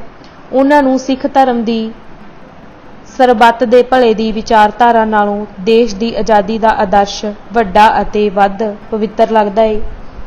ਇੰਨਾ ਫਰਕ ਜ਼ਰੂਰ ਹੈ ਕਿ ਡਾਕਟਰ ਗਰੇਵਾਲ ਇਹ ਗਲਤੀ ਨਾ ਸਮਝੀ ਚੋਂ ਪਰ ਸਿੱਖਾਂ ਪ੍ਰਤੀ ਨੇਕ ਭਾਵਨਾ ਚੋਂ ਕਰਦੇ ਹਨ, ਜਦ ਕਿ ਖੱਬੇ ਪੱਖੀ ਵਿਦਵਾਨ ਸਿੱਖ ਹੋਣ ਜਾਂ ਹਿੰਦੂ ਇਹ ਕੁਕਰਮ ਆਪਣੀ ਸਿੱਖ ਵਿਰੋਧੀ ਮਾਨਸਿਕਤਾ ਚੋਂ ਮੰਦ ਭਾਵਨਾ ਨਾਲ ਕਰਦੇ ਹਨ। ਖੈਰ, ਇਸ ਬਾਰੇ ਚੋਖੀ ਚਰਚਾ ਹੋ ਚੁੱਕੀ ਹੈ। ਇਸ ਸੋਚ ਦੀਆਂ ਜੜ੍ਹਾਂ ਦੀ ਨਿਸ਼ਾਨਦੇਹੀ ਕਰਨ ਦੇ ਨਾਲੋਂ ਨਾਲ ਆਪਾਂ ਇਸ ਦੇ ਘਾਤਕ ਅਸਰਾਂ ਅਤੇ ਨਤੀਜਿਆਂ, ਖਾਸ ਕਰਕੇ ਇਸ ਦੇ ਦੇਸ਼ ਦੀਆਂ ਘੱਟ ਗਿਣਤੀ ਭਾਈਚਾਰਿਆਂ ਦੀ ਹੋਣੀ ਉੱਤੇ ਪੈਣ ਵਾਲੇ ਵਿਨਾਸ਼ਕਾਰੀ ਪ੍ਰਭਾਵਾਂ ਬਾਰੇ ਜਿੰਨੀ ਗੱਲ ਕਰ ਚੁੱਕੇ ਹਾਂ, ਉਸ ਤੋਂ ਅੱਗੇ ਹੋਰ ਕੁਝ ਕਹਿਣ ਦੀ ਲੋੜ ਬਾਕੀ ਨਹੀਂ ਰਹੀ। ਪ੍ਰਸ਼ਨ। ਤੁਸੀਂ ਸਿੱਖੀ ਅਤੇ ਇਸ ਨਾਲ ਜੋੜ ਕੇ ਗਦਰੀ ਬਾਬਿਆਂ ਦੀ ਜੋ ਵਿਆਖਿਆ ਕੀਤੀ ਹੈ, ਉਸ ਚੋਂ ਬਾਬਿਆਂ ਦਾ ਬਹੁਤ ਵੱਡਾ ਬਿੰਬ ਉਭਰਦਾ ਹੈ, ਪਰ ਪੰਜਾਬ ਦੇ ਖੱਬੇ ਪੱਖੀਆਂ ਨੇ ਪੂਰਾ ਰੌਲਾ ਪਾ ਰੱਖਿਆ ਕਿ ਤੁਸੀਂ ਗਦਰੀ ਬਾਬਿਆਂ ਨੂੰ ਸਿੱਖ ਸਾਬਤ ਕਰਕੇ ਉਹਨਾਂ ਦੀ ਕਦਰ ਘਟਾ ਰਹੇ ਹੋ, ਉਹਨਾਂ ਦੀ ਵਸੀਹ ਸੋਚ ਦੇ ਸਮੁੰਦਰ ਨੂੰ ਕੁੱਜੇ ਵਿੱਚ ਬੰਦ ਕਰ ਰਹੇ ਹੋ। ਇਸ ਦੀ ਕੀ ਵਜ੍ਹਾ ਹੈ? ਉੱਤਰ। ਵਜ੍ਹਾ ਅਗਿਆਨਤਾ ਹੈ। ਪੰਜਾਬ ਦੇ ਖੱਬੇ ਪੱਖੀਆਂ ਦੀ ਸਿੱਖ ਧਰਮ ਬਾਰੇ ਸੂਝ-ਬੂਝ ਬੇਹੱਦ ਸਤਹੀ ਤੇ ਕੱਚ ਘਰੜ ਹੈ, ਪਰ ਘੋਰ ਅਗਿਆਨੀ ਹੋਣ ਕਰਕੇ ਉਹਨਾਂ ਨੂੰ ਆਪਣੀ ਇਸ ਕਮਜ਼ੋਰੀ ਅਤੇ ਸੀਮਤਾਈ ਦਾ ਅਹਿਸਾਸ ਨਹੀਂ, ਕਿਉਂਕਿ ਅਜਿਹੇ ਅਹਿਸਾਸ ਵਾਸਤੇ ਵੀ ਅਕਲ ਹੋਣੀ ਚਾਹੀਦੀ ਹੈ। ਪ੍ਰੋਫੈਸਰ ਰਣਧੀਰ ਸਿੰਘ ਦਿੱਲੀ ਇੱਕਮਾਤਰ ਖੱਬੇ ਪੱਖੀ ਚਿੰਤਕ ਹਨ ਜਿਨ੍ਹਾਂ ਨੇ ਇੱਕ ਸੈਮੀਨਾਰ ਅੰਦਰ ਪੰਜਾਬ ਦੇ ਰਾਜਸੀ ਘਟਨਾਕ੍ਰਮ ਬਾਰੇ ਬੋਲਦੇ ਹੋਏ ਆਪਣੀ ਇਹ ਸੀਮਤਾਈ ਨਿਝੱਕ ਕਬੂਲ ਕਰ ਲਈ ਸੀ ਕਿ ਮੈਨੂੰ ਸਿੱਖ ਧਰਮ ਬਾਰੇ ਬਹੁਤੀ ਜਾਣਕਾਰੀ ਨਹੀਂ। ਪੰਜਾਬ ਦੇ ਬਾਕੀ ਖੱਬੇ ਪੱਖੀ ਲਾਣੇ ਵਿੱਚ ਨਾ ਪ੍ਰੋਫੈਸਰ ਸਾਹਿਬ ਸਿੰਘ ਵਰਗੀ ਬੌਧਿਕ ਲਿਆਕਤ ਹੈ ਅਤੇ ਨਾ ਹੀ ਨੈਤਿਕ ਦਲੇਰੀ। ਉਹਨਾਂ ਦੇ ਸਮੁੱਚੇ ਗਿਆਨ ਦਾ ਪੱਧਰ ਬੇਹੱਦ ਨੀਵਾਂ ਹੈ, ਇੱਕਦਮ ਪਛੜਿਆ ਹੋਇਆ ਅਤੇ ਤਰਸਯੋਗ। ਪਰ ਉਹਨਾਂ ਨੇ ਆਪਣੇ ਬਾਰੇ ਇਹ ਵਾਧੂ ਦਾ ਭਰਮ ਪਾਲ ਰੱਖਿਆ ਹੋਇਆ ਹੈ ਕਿ ਉਹ ਬਹੁਤ ਗਿਆਨਵਾਨ ਹਨ। ਪੁਸ਼ਕਿਨ ਦਾ ਕਥਨ ਹੈ ਕਿ ਜਿਹੜਾ ਝੂਠ ਤੁਹਾਨੂੰ ਖੁਸ਼ੀ ਅਤੇ ਆਨੰਦ ਬਖਸ਼ਦਾ ਹੈ, ਉਹ ਹਜ਼ਾਰਾਂ ਸੱਚਾਈਆਂ ਨਾਲੋਂ ਬਿਹਤਰ ਹੁੰਦਾ ਹੈ। ਸੋ ਉਹ ਆਪਣੇ ਝੂਠ ਦੇ ਸੰਸਾਰ ਅੰਦਰ ਪੂਰੇ ਆਨੰਦ ਮਸਤ ਹਨ। ਰੱਬ ਉਹਨਾਂ ਨੂੰ ਸੁਖੀ ਸਲਾਮਤ ਰੱਖੇ। ਰਾਸ਼ਟਰਵਾਦ ਅਤੇ ਦੇਸ਼ ਭਗਤੀ ਵਿੱਚ ਅੰਤਰ। ਪ੍ਰਸ਼ਨ। ਹੁਣ ਤੱਕ ਹੋਈ ਸਮੁੱਚੀ ਗੱਲਬਾਤ ਚੋਂ ਇਹ ਨਤੀਜਾ ਨਿਕਲਦਾ ਹੈ ਕਿ ਉਦਾਰਪੰਥੀ ਹੋਣ ਜਾਂ ਖੱਬੇ ਪੱਖੀ, ਸਾਰੇ ਵਿਦਵਾਨਾਂ ਅੰਦਰ ਕੌਮ ਅਤੇ ਦੇਸ਼ ਨੂੰ ਅਤੇ ਰਾਸ਼ਟਰਵਾਦ ਅਤੇ ਦੇਸ਼ ਭਗਤੀ ਦੇ ਸੰਕਲਪਾਂ ਨੂੰ ਆਪਸ ਵਿੱਚ ਗਲਗੱਡ ਕਰਨ ਦੀ ਬਿਰਤੀ ਦੀ ਜ਼ੋਰਦਾਰ ਝਲਕ ਮਿਲਦੀ ਹੈ। ਗਦਰ ਲਹਿਰ ਦੇ ਮੁਲਾਂਕਣ ਦੇ ਮਾਮਲੇ ਵਿੱਚ ਸਾਰੀ ਗੜਬੜ ਦੀ ਜੜ ਇੱਥੇ ਹੀ ਹੈ। ਇਸ ਦਾ ਕੀ ਇਲਾਜ ਹੋ ਸਕਦਾ ਹੈ? ਉੱਤਰ। ਜੇ ਇਲਾਜ ਦੀ ਗੱਲ ਹੀ ਪੁੱਛਦੇ ਹੋ ਤਾਂ ਜਿੰਨਾ ਚਿਰ ਆਧੁਨਿਕਵਾਦ ਦੇ ਵਰਤਾਰੇ ਵਿੱਚ ਅੰਨੀ ਸ਼ਰਧਾ ਪ੍ਰਗਟਾਉਣ ਦੀ ਥਾਵੇਂ ਇਸ ਪ੍ਰਤੀ ਬੇਲਿਹਾਜ਼ ਪੜਚੋਲਵੀਂ ਦ੍ਰਿਸ਼ਟੀ ਧਾਰਨ ਨਹੀਂ ਕੀਤੀ ਜਾਂਦੀ ਤਾਂ ਅਤੇ ਇਸ ਦੀ ਰੌਸ਼ਨੀ ਵਿੱਚ ਪਿਛਲੀਆਂ 3 ਸਦੀਆਂ ਦੇ ਸਮੁੱਚੇ ਇਤਿਹਾਸਿਕ ਅਮਲ ਦੀ ਘੋਖਵੀਂ ਨਜ਼ਰ ਨਾਲ ਵਿਆਪਕ ਪਣਛਾਣ ਨਹੀਂ ਕੀਤੀ ਜਾਂਦੀ, ਉਨਾ ਚਿਰ ਭਿਆਨਕ ਹੱਦ ਤੱਕ ਬ੍ਰਿਟਿਸ਼ ਹੋ ਚੁੱਕੀ ਸੋਚ ਅੰਦਰ ਸੁਧਾਰ ਲਿਆਉਣਾ ਸੰਭਵ ਨਹੀਂ ਹੋ ਸਕਦਾ। ਇਹ ਗੱਲ ਕਿਸੇ ਨੂੰ ਚੁਭਵੀਂ ਲੱਗ ਸਕਦੀ ਹੈ, ਪਰ ਸੱਚਾਈ ਇਹੀ ਹੈ। ਜਿੱਥੋਂ ਤੱਕ ਰਾਸ਼ਟਰਵਾਦ ਅਤੇ ਦੇਸ਼ ਭਗਤੀ ਦੇ ਸੰਕਲਪਾਂ ਦੀ ਗੱਲ ਹੈ, ਇਸ ਬਾਰੇ ਹੁਣ ਤੱਕ ਹੋਈ ਆਪਣੀ ਗੱਲਬਾਤ ਅੰਦਰ ਕਾਫੀ ਵਿਆਖਿਆ ਹੋ ਚੁੱਕੀ ਹੈ। ਜਿਹੜੇ ਲੋਕਾਂ ਨੇ ਆਪਣੀਆਂ ਇੱਕ ਵਾਰ ਬਣ ਚੁੱਕੀਆਂ ਧਾਰਨਾਵਾਂ ਨੂੰ ਕਿਸੇ ਵੀ ਸੂਰਤ ਨਾ ਛੱਡਣ ਅਤੇ ਇਹਨਾਂ ਵਿੱਚ ਕੋਈ ਵੀ ਸੋਧ ਸੁਧਾਈ ਨਾ ਕਰਨ ਦੀ ਪੱਕੀ ਸਹੁੰ ਖਾ ਰੱਖੀ ਹੈ, ਉਹਨਾਂ ਦਾ ਕੋਈ ਇਲਾਜ ਨਹੀਂ। ਪਰ ਜਿਨ੍ਹਾਂ ਦੇ ਅੰਦਰ ਨਵਾਂ ਜਾਣਨ ਅਤੇ ਸਿੱਖਣ ਦੀ ਜਗਿਆਸਾ ਹੈ, ਉਹਨਾਂ ਨੂੰ ਇੱਕ ਪ੍ਰਸਿੱਧ ਅਮਰੀਕੀ ਵਿਦਵਾਨ ਵਾਲਕਰ ਕੂਨਰ, ਜਿਸ ਨੇ ਕਈ ਦਹਾਕੇ ਨੈਸ਼ਨਲਿਜ਼ਮ ਦੇ ਵਰਤਾਰੇ ਨੂੰ ਸਮਝਣ ਦੇ ਲੇਖੇ ਲਾ ਦਿੱਤੇ, ਦੇ ਰਾਸ਼ਟਰਵਾਦ ਅਤੇ ਦੇਸ਼ ਭਗਤੀ ਦੇ ਸੰਕਲਪਾਂ ਵਿਚਕਾਰ ਸਿਧਾਂਤਕ ਵਖਰੇਵੇਂ ਬਾਰੇ ਹੇਠ ਦਿੱਤੇ ਵਿਚਾਰਾਂ ਵੱਲ ਡੂੰਘਾ ਧਿਆਨ ਦੇਣਾ ਚਾਹੀਦਾ ਹੈ। ਰਾਸ਼ਟਰਵਾਦ ਸ਼ਬਦ ਦੀ ਸਹੀ ਵਰਤੋਂ ਆਪਣੇ ਕੌਮੀ ਸਮੂਹ ਨਾਲ ਲਗਾਓ ਦਰਸਾਉਣ ਲਈ ਕੀਤੀ ਜਾਂਦੀ ਹੈ। ਇਸ ਕਰਕੇ ਇੰਗਲਿਸ਼, ਸਕਾਟਿਸ਼ ਜਾਂ ਵੈਲਿਸ਼ ਰਾਸ਼ਟਰਵਾਦ ਦੀ ਗੱਲ ਕਰਨਾ ਸਹੀ ਹੈ, ਪਰ ਬਰਤਾਨਵੀ ਰਾਸ਼ਟਰਵਾਦ ਦੀ ਗੱਲ ਕਰਨਾ ਠੀਕ ਨਹੀਂ। ਮਗਰਲੀ ਗੱਲ ਭਾਵ ਬਰਤਾਨਵੀ ਰਾਸ਼ਟਰਵਾਦ ਦੇਸ਼ ਭਗਤੀ ਦਾ ਇਜ਼ਹਾਰ ਹੈ। ਅਸਲੀ ਰਾਸ਼ਟਰ ਰਾਜਾਂ ਅੰਦਰ ਜਿੱਥੋਂ ਦੀ ਵਸੋਂ ਤੱਤ ਰੂਪ ਵਿੱਚ ਇੱਕ ਜਿਨਸੀ ਹੁੰਦੀ ਹੈ, ਭਾਵ ਜਿੱਥੇ ਇੱਕੋ ਹੀ ਕੌਮੀ ਭਾਈਚਾਰੇ ਦੇ ਲੋਕ ਵਸਦੇ ਹਨ, ਉੱਥੇ ਦੇਸ਼ ਭਗਤੀ ਅਤੇ ਰਾਸ਼ਟਰਵਾਦ ਨੂੰ ਗਲਗੱਡ ਕਰਨ ਨਾਲ ਬਹੁਤਾ ਫਰਕ ਨਹੀਂ ਪੈਂਦਾ, ਕਿਉਂਕਿ ਉੱਥੇ ਦੋਨੋਂ ਵਫਾਦਾਰੀਆਂ ਇੱਕ ਦੂਜੇ ਨੂੰ ਤਕੜੇ ਕਰਦੀਆਂ ਹਨ। ਆਪਣੇ ਕੌਮੀ ਸਮੂਹ ਪ੍ਰਤੀ ਵਫਾਦਾਰੀ ਅਤੇ ਰਾਜ ਪ੍ਰਤੀ ਵਫਾਦਾਰੀ ਦੋਵਾਂ ਦਾ ਆਪਸ ਵਿੱਚ ਕੋਈ ਝਗੜਾ ਨਹੀਂ ਹੁੰਦਾ, ਦੋਨੋਂ ਇੱਕਮਿਕ ਹੋ ਜਾਂਦੇ ਹਨ। ਪਰ ਇੱਕ ਬਹੁ ਕੌਮੀ ਰਾਜ ਅੰਦਰ, ਜਿੱਥੇ ਇੱਕ ਨਸਲੀ ਸੱਭਿਆਚਾਰ ਜਾਂ ਧਾਰਮਿਕ ਵਰਗ ਸੱਭਿਆਚਾਰ ਅਤੇ ਰਾਜਸੀ ਤੌਰ ਤੇ ਬੇਹੱਦ ਭਾਰੂ ਪੋਜੀਸ਼ਨ ਵਿੱਚ ਹੁੰਦਾ ਹੈ, ਪਰ ਨਾਲ ਹੀ ਦੂਸਰੇ ਘੱਟ ਗਿਣਤੀ ਭਾਈਚਾਰੇ ਵੀ ਤਕੜੀ ਸੰਖਿਆ ਵਿੱਚ ਮੌਜੂਦ ਹੁੰਦੇ ਹਨ, ਉੱਥੇ ਰਾਸ਼ਟਰਵਾਦ ਨੂੰ ਦੇਸ਼ ਭਗਤੀ ਨਾਲ ਗਲਗੱਡ ਕਰਨ ਨਾਲ ਵੱਡੀ ਗੜਬੜ ਹੋ ਜਾਂਦੀ ਹੈ। ਉੱਥੇ ਘੱਟ ਗਿਣਤੀ ਕੌਮੀ ਭਾਈਚਾਰਿਆਂ ਦੇ ਰਾਸ਼ਟਰਵਾਦ ਲਈ ਕੋਈ ਪਬਲਿਕ ਸਪੇਸ ਨਹੀਂ ਰਹਿ ਜਾਂਦਾ ਅਤੇ ਇਸ ਤਰ੍ਹਾਂ ਉਹਨਾਂ ਦੀ ਕੌਮੀ ਹਸਤੀ ਨੂੰ ਘੋਰਾ ਪੈਣ ਤੇ ਅਖੀਰ ਵਿੱਚ ਮਿਟ ਜਾਣ ਦਾ ਸਿਲਸਿਲਾ ਸ਼ੁਰੂ ਹੋ ਜਾਂਦਾ ਹੈ।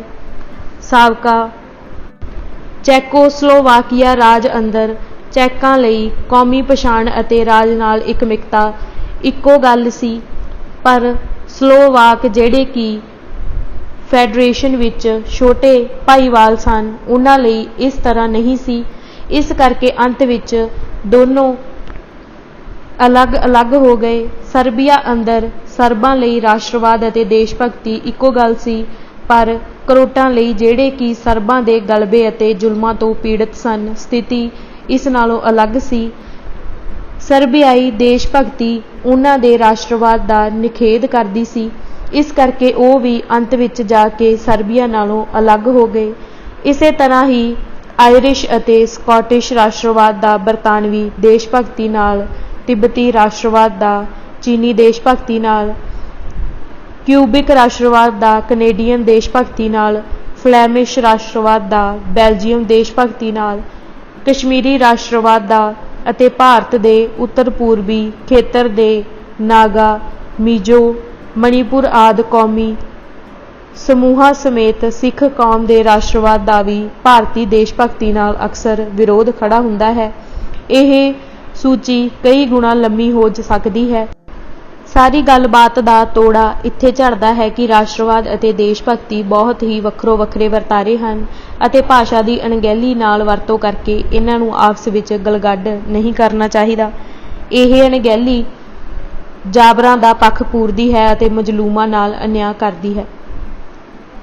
ਪ੍ਰਸ਼ਨ: ਖੱਬੇ ਪੱਖੀ ਇਹ ਸਿਧਾਂਤਕ ਦਲੀਲ ਦਿੰਦੇ ਹਨ ਕਿ ਆਜ਼ਾਦੀ ਤੋਂ ਪਹਿਲਾਂ ਭਾਰਤੀ ਰਾਸ਼ਟਰਵਾਦ ਦਾ ਰੋਲ ਅਗਾਂਹ-ਵਧੂ ਸੀ ਅਤੇ ਆਜ਼ਾਦੀ ਤੋਂ ਬਾਅਦ ਇਹ ਪਿਛਾਂਹ ਖਿੱਚੂ ਹੋ ਗਿਆ ਹੈ। ਇਸ ਦਲੀਲ ਵਿੱਚ ਕਿੰਨਾ ਕੁ ਤੰਤ ਹੈ? ਉੱਤਰ: ਇਹ ਦਲੀਲ ਅਗਿਆਨਤਾ ਚੋਂ ਨਿਕਲੀ ਹੈ। ਇਹਨਾਂ ਲੋਕਾਂ ਨੇ ਲੈਨਿਨ ਨੂੰ ਗਲਤ ਸਮਝ ਲਿਆ। ਲੈਲਿਨ ਨੇ ਨੈਸ਼ਨਲਿਜ਼ਮ ਦੇ ਅਗਾਂਹਵਧੂ ਰੋਲ ਦੀ ਗੱਲ ਇੱਕ ਕੌਮ ਦੇ ਪ੍ਰਸੰਗ ਵਿੱਚ ਕੀਤੀ ਸੀ। ਬਹੁ ਕੌਮੀ ਸਮਾਜ ਅੰਦਰ ਨੈਸ਼ਨਲਿਜ਼ਮ ਦਾ ਖਿਆਲ ਅਤੇ ਅਮਲ ਵੱਖਰੇ ਅਰਥ ਗ੍ਰਹਿਣ ਕਰ ਲੈਂਦਾ ਹੈ। ਭਾਰਤ ਦੇ ਸੰਬੰਧ ਵਿੱਚ ਤਾਂ ਇਹ ਕਿਹਾ ਜਾ ਸਕਦਾ ਹੈ ਕਿ ਆਜ਼ਾਦੀ ਤੋਂ ਪਹਿਲਾਂ ਦੇਸ਼ ਭਗਤੀ ਦੇ ਜਜ਼ਬੇ ਦਾ ਤੱਤ ਅਗਾਂਹਵਧੂ ਸੀ, ਜਿਹੜਾ ਕਿ ਅਜੋਕੇ ਪ੍ਰਸੰਗ ਵਿੱਚ ਪਛਾਣ ਖਿੱਚੂ ਹੋ ਗਿਆ ਏ।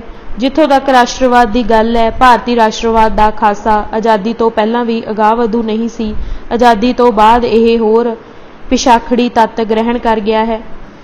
ਅਸਲ ਵਿੱਚ ਬੁਨਿਆਦੀ ਗੜਬੜ ਇਹ ਹੈ ਕਿ ਖੱਬੇ ਪੱਖੀਆਂ ਨੂੰ ਦੇਸ਼ ਭਗਤੀ ਅਤੇ ਰਾਸ਼ਟਰਵਾਦ ਵਿਚਲੇ ਅੰਤਰ ਦੀ ਸੋਝੀ ਨਹੀਂ। ਉਹ ਦੋਵਾਂ ਨੂੰ ਇੱਕੋ ਚੀਜ਼ ਸਮਝਣ ਦੀ ਗਲਤੀ ਕਰਦੇ ਹਨ। ਉਹਨਾਂ ਨੂੰ ਦੇਸ਼ ਅਤੇ ਕੌਮ ਵਿੱਚ ਕੋਈ ਅੰਤਰ ਨਜ਼ਰ ਨਹੀਂ ਆਉਂਦਾ। ਇੱਕ ਦੇਸ਼ ਦੇ ਅੰਦਰ ਇੱਕ ਤੋਂ ਜ਼ਿਆਦਾ ਕੌਮਾਂ ਹੋ ਸਕਦੀਆਂ ਹਨ। ਇਹ ਕੌਮਾਂ ਆਪੋ ਆਪਣੀ ਵਿਲੱਖਣਤਾ ਕਾਇਮ ਰੱਖਦੀਆਂ ਹੋਈਆਂ ਆਪਸੀ ਸਤਿਕਾਰ ਦੀ ਭਾਵਨਾ ਅਤੇ ਪੂਰਨ ਬਰਾਬਰੀ ਦੇ ਆਧਾਰ ਤੇ ਆਪਸ ਵਿੱਚ ਮਿਲ ਜੁਲ ਕੇ ਰਹਿ ਸਕਦੀਆਂ ਹਨ। ਪਰ ਜਦੋਂ ਕਿਸੇ ਬਹੁ-ਕੌਮੀ ਦੇਸ਼ ਦੇ ਅੰਦਰ ਇੱਕ ਸਾਂਝੀ ਕੌਮ ਦੀ ਸਿਰਜਣਾ ਕਰਨ ਦਾ ਟੀਚਾ ਮਿਥਿਆ ਜਾਂਦਾ ਹੈ, ਤਾਂ ਇਸ ਨਾਲ ਜ਼ੋਰਾਵਰ ਕੌਮ ਵੱਲੋਂ ਛੋਟੀਆਂ ਲਘੂ ਕੌਮਾਂ ਦੀ ਵਿਲੱਖਣ ਹਸਤੀ ਨੂੰ ਮਲੀਆਮੇਟ ਕਰਕੇ ਆਪਣੇ ਅੰਦਰ ਜਜ਼ਬ ਕਰ ਲੈਣ ਦਾ ਸਿਲਸਿਲਾ ਆਰੰਭ ਹੋ ਜਾਂਦਾ ਹੈ। ਸ਼ਹੀਦ ਭਗਤ ਸਿੰਘ ਦਾ ਰਾਜਸੀ ਗੁਰੂ ਸਮਝਿਆ ਜਾਂਦਾ ਜੈਚੰਦਰ ਵਿਦਿਆ ਅਲੰਕਾਰ ਇੱਕ ਥਾਂ ਲਿਖਦਾ ਹੈ, ਇੱਕ ਦਿਨ ਇੱਕ ਨੇਤਾ ਦਾ ਕਹਿਣਾ ਸੀ ਕਿ ਹਿੰਦੂ ਅਤੇ ਮੁਸਲਮਾਨ ਇੱਕ ਕੰਧ ਵਿੱਚ ਚਿਣੀਆਂ ਇੱਟਾਂ ਵਾਂਗ ਇਕਜੁੱਟ ਹੋ ਜਾਣ। ਇਸ ਗੱਲ ਤੇ ਮੈਨੂੰ ਕਹਿਣਾ ਪਿਆ ਕਿ ਹਿੰਦੂ ਇੱਟ ਅਤੇ ਮੁਸਲਮਾਨ ਇੱਟ ਦੇ ਖੱਪੇ ਦੀ ਲੋੜ ਹੀ ਕੀ ਹੈ। ਜਦੋਂ ਤੱਕ ਤੁਸੀਂ ਇਸ ਨੂੰ ਚੂਰਾ-ਚੂਰਾ ਨਹੀਂ ਕਰਦੇ ਅਤੇ ਇਹਨਾਂ ਦੇ ਚੂਰੇ ਤੋਂ ਇੱਕ ਭਾਰਤੀ ਇੱਟ ਨਹੀਂ ਬਣਾਉਂਦੇ, ਉਦੋਂ ਤੱਕ ਰਾਸ਼ਟਰੀ ਬੁਨਿਆਦ ਨਹੀਂ ਬਣਦੀ।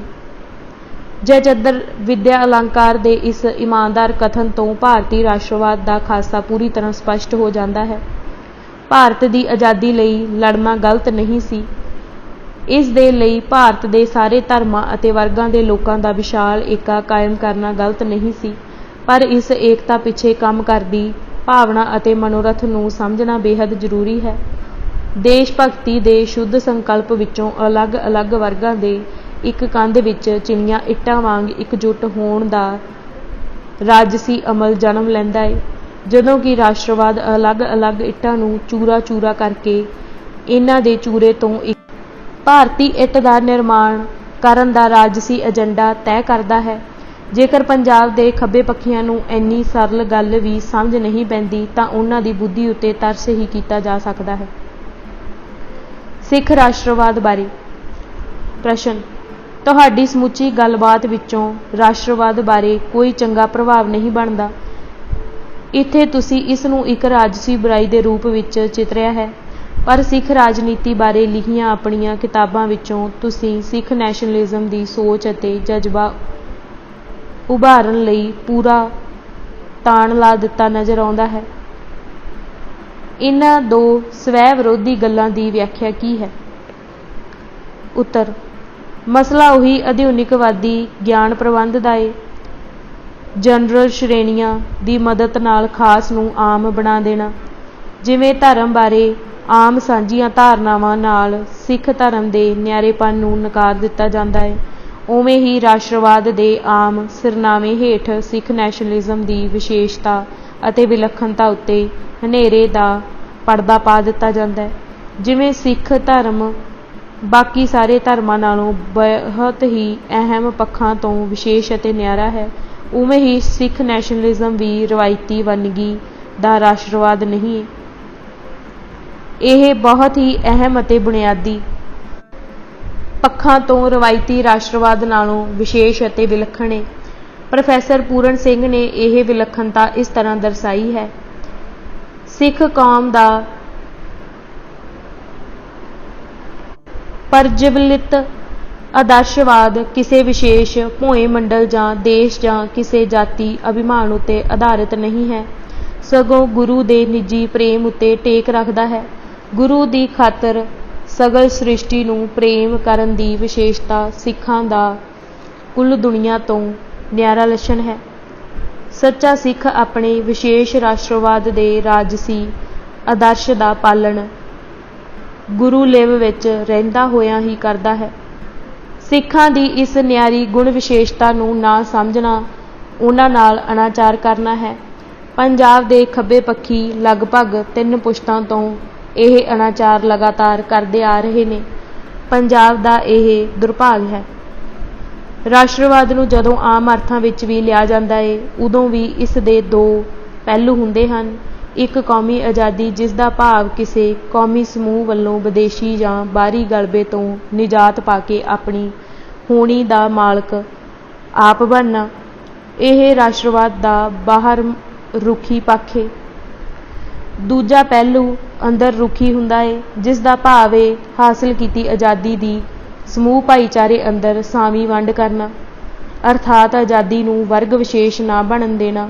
ਇਸ ਨੂੰ ਸ਼ਬਦ ਦੇ ਅਸਲੀ ਅਰਥਾਂ ਵਿੱਚ ਸਰਬੱਤ ਕੌਮ ਦੀ ਸਾਂਝੀ ਮਲਕੀਅਤ ਬਣਾਉਣਾ। ਪੱਛਮੀ ਚਿੰਤਨ ਵਿੱਚ ਇਸ ਨੂੰ ਕੌਮੀ ਆਜ਼ਾਦੀ ਨਾਲੋਂ ਵੱਖਰੇ ਮੁਕਤੀਵਾਦੀ ਆਦਰਸ਼ ਵਜੋਂ ਜਾਣਿਆ ਜਾਂਦਾ ਹੈ। ਇਸ ਦ੍ਰਿਸ਼ਟੀ ਤੋਂ ਕਿਸੇ ਰਾਸ਼ਟਰਵਾਦ ਦਾ ਤੱਤ ਉਸ ਨੂੰ ਪ੍ਰੇਰਿਤ ਕਰਨ ਵਾਲੇ ਫਲਸਫੇ ਜਾਂ ਵਿਚਾਰਧਾਰਾ ਦੇ ਬੁਨਿਆਦੀ ਖਾਸੇ ਤੋਂ ਨਿਰਧਾਰਿਤ ਹੁੰਦਾ ਹੈ। ਜਿਹੜਾ ਫਲਸਫਾ ਮਨੁੱਖੀ ਆਜ਼ਾਦੀ ਅਤੇ ਬਰਾਬਰੀ ਦਾ ਜਾਮਣ ਹੈ, ਉਸ ਤੋਂ ਪ੍ਰੇਰਿਤ ਰਾਸ਼ਟਰਵਾਦ ਕੇਵਲ ਬਾਹਰੀ ਗਲਬੇ ਤੋਂ ਨਿਜਾਤ ਪਾਉਣ ਤੱਕ, ਕੇਵਲ ਕੌਮੀ ਆਜ਼ਾਦੀ ਦੇ ਲਕਸ਼ ਤੱਕ ਹੀ ਸੀਮਿਤ ਨਹੀਂ ਹੋ ਸਕਦਾ। ਉਸ ਅੰਦਰ ਬਰਾਬਰ ਮਾਤਰਾ ਵਿੱਚ ਕੌਮੀ ਆਜ਼ਾਦੀ ਦੀ ਸਮੂਹ ਕੌਮੀ ਭਾਈਚਾਰੇ ਅੰਦਰ ਸਾਵੀਂ ਵੰਡ ਕਰਨ ਦੀ ਮੁਕਤੀਵਾਦੀ ਤਰੰਗ ਕਿਰਿਆਸ਼ੀਲ ਹੁੰਦੀ ਹੈ।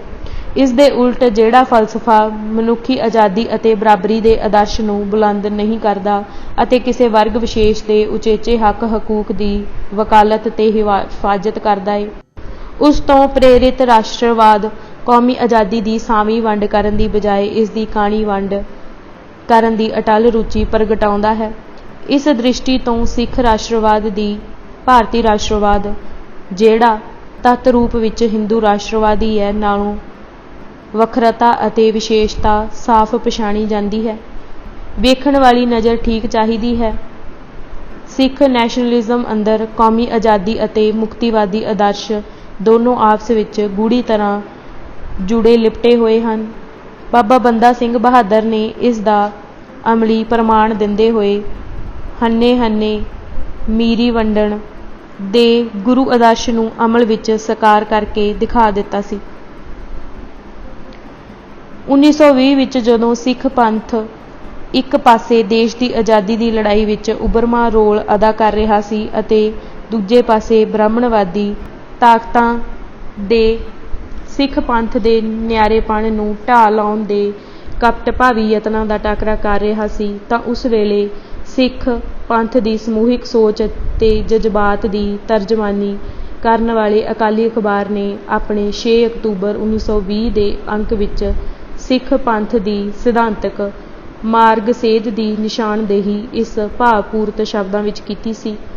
ਸਾਨੂੰ ਗੁਰੂ ਪੰਥ ਦੀ ਦੇਸ਼ ਭਗਤੀ, ਹੋਰ ਕੌਮੀ ਸੇਵਾ, ਦਨਾਈ ਅਤੇ ਸੱਚਾਈ ਤੇ ਐਨ ਭਰੋਸਾ ਹੈ ਕਿ ਉਹ ਇਹਨਾਂ ਸਾਰਿਆਂ ਜ਼ਰੂਰੀ ਕੰਮਾਂ ਨੂੰ ਇਸ ਤਰੀਕੇ ਨਾਲ ਨਜਿੱਠੇਗਾ ਕਿ ਗੁਰੂ ਗੋਬਿੰਦ ਸਿੰਘ ਜੀ ਦੇ ਸਾਜੇ ਨਿਵਾਜੇ ਪੰਥ ਦੀ ਸ਼ਾਨ ਨੂੰ ਦੁਨੀਆ ਦੀਆਂ ਕੌਮਾਂ ਦੀਆਂ ਨਜ਼ਰਾਂ ਵਿੱਚ ਉੱਚਿਆ ਕਰੇਗਾ। ਸਿੱਖ ਕੌਮ ਆਪਣੇ ਜਨਮ ਦੇ ਮਨੋਰਥ ਨੂੰ ਅਤੇ ਇਤਿਹਾਸ ਨੂੰ ਮੁੱਖ ਰੱਖਦੀ ਹੋਈ ਆਪਣੀ ਜ਼ਿੰਮੇਵਾਰੀ ਚੰਗੀ ਤਰ੍ਹਾਂ ਸਮਝਦੀ ਹੈ। ਸਿੱਖ ਜੱਦੋ-ਜਹਿਦ ਦੀ ਸਿਧਾਂਤਕ ਮਾਰਗ ਸੇਧ ਨੂੰ ਕਿੰਨੇ ਸਰਲ, ਸਾਦਾ ਅਤੇ ਫੱਬਵੇਂ ਢੰਗ ਨਾਲ ਬਿਆਨ ਕੀਤਾ ਹੈ ਕਿ ਸਿੱਖ ਕੌਮ ਨੂੰ ਵੇਲੇ ਦੇ ਠੋਸ ਰਾਜਸੀ ਪ੍ਰਸੰਗ ਅਨੁਸਾਰ ਕੋਈ ਵੀ ਜ਼ਿੰਮੇਵਾਰੀ ਨਿਭਾਉਣੀ ਪਵੇ, ਉਸ ਨੇ ਆਪਣੇ ਜਨਮ ਦੇ ਮਨੋਰਥ ਅਤੇ ਆਪਣੇ ਇਤਿਹਾਸ ਨੂੰ ਹਮੇਸ਼ਾ ਸਨਮੁੱਖ ਰੱਖਣਾ ਹੈ। ਸਿੱਖ ਕੌਮ ਦਾ ਸਮੂਹਿਕ ਅਮਲ ਇਸ ਸੇਧ ਵਿੱਚ ਰਹਿਣਾ ਚਾਹੀਦਾ ਹੈ।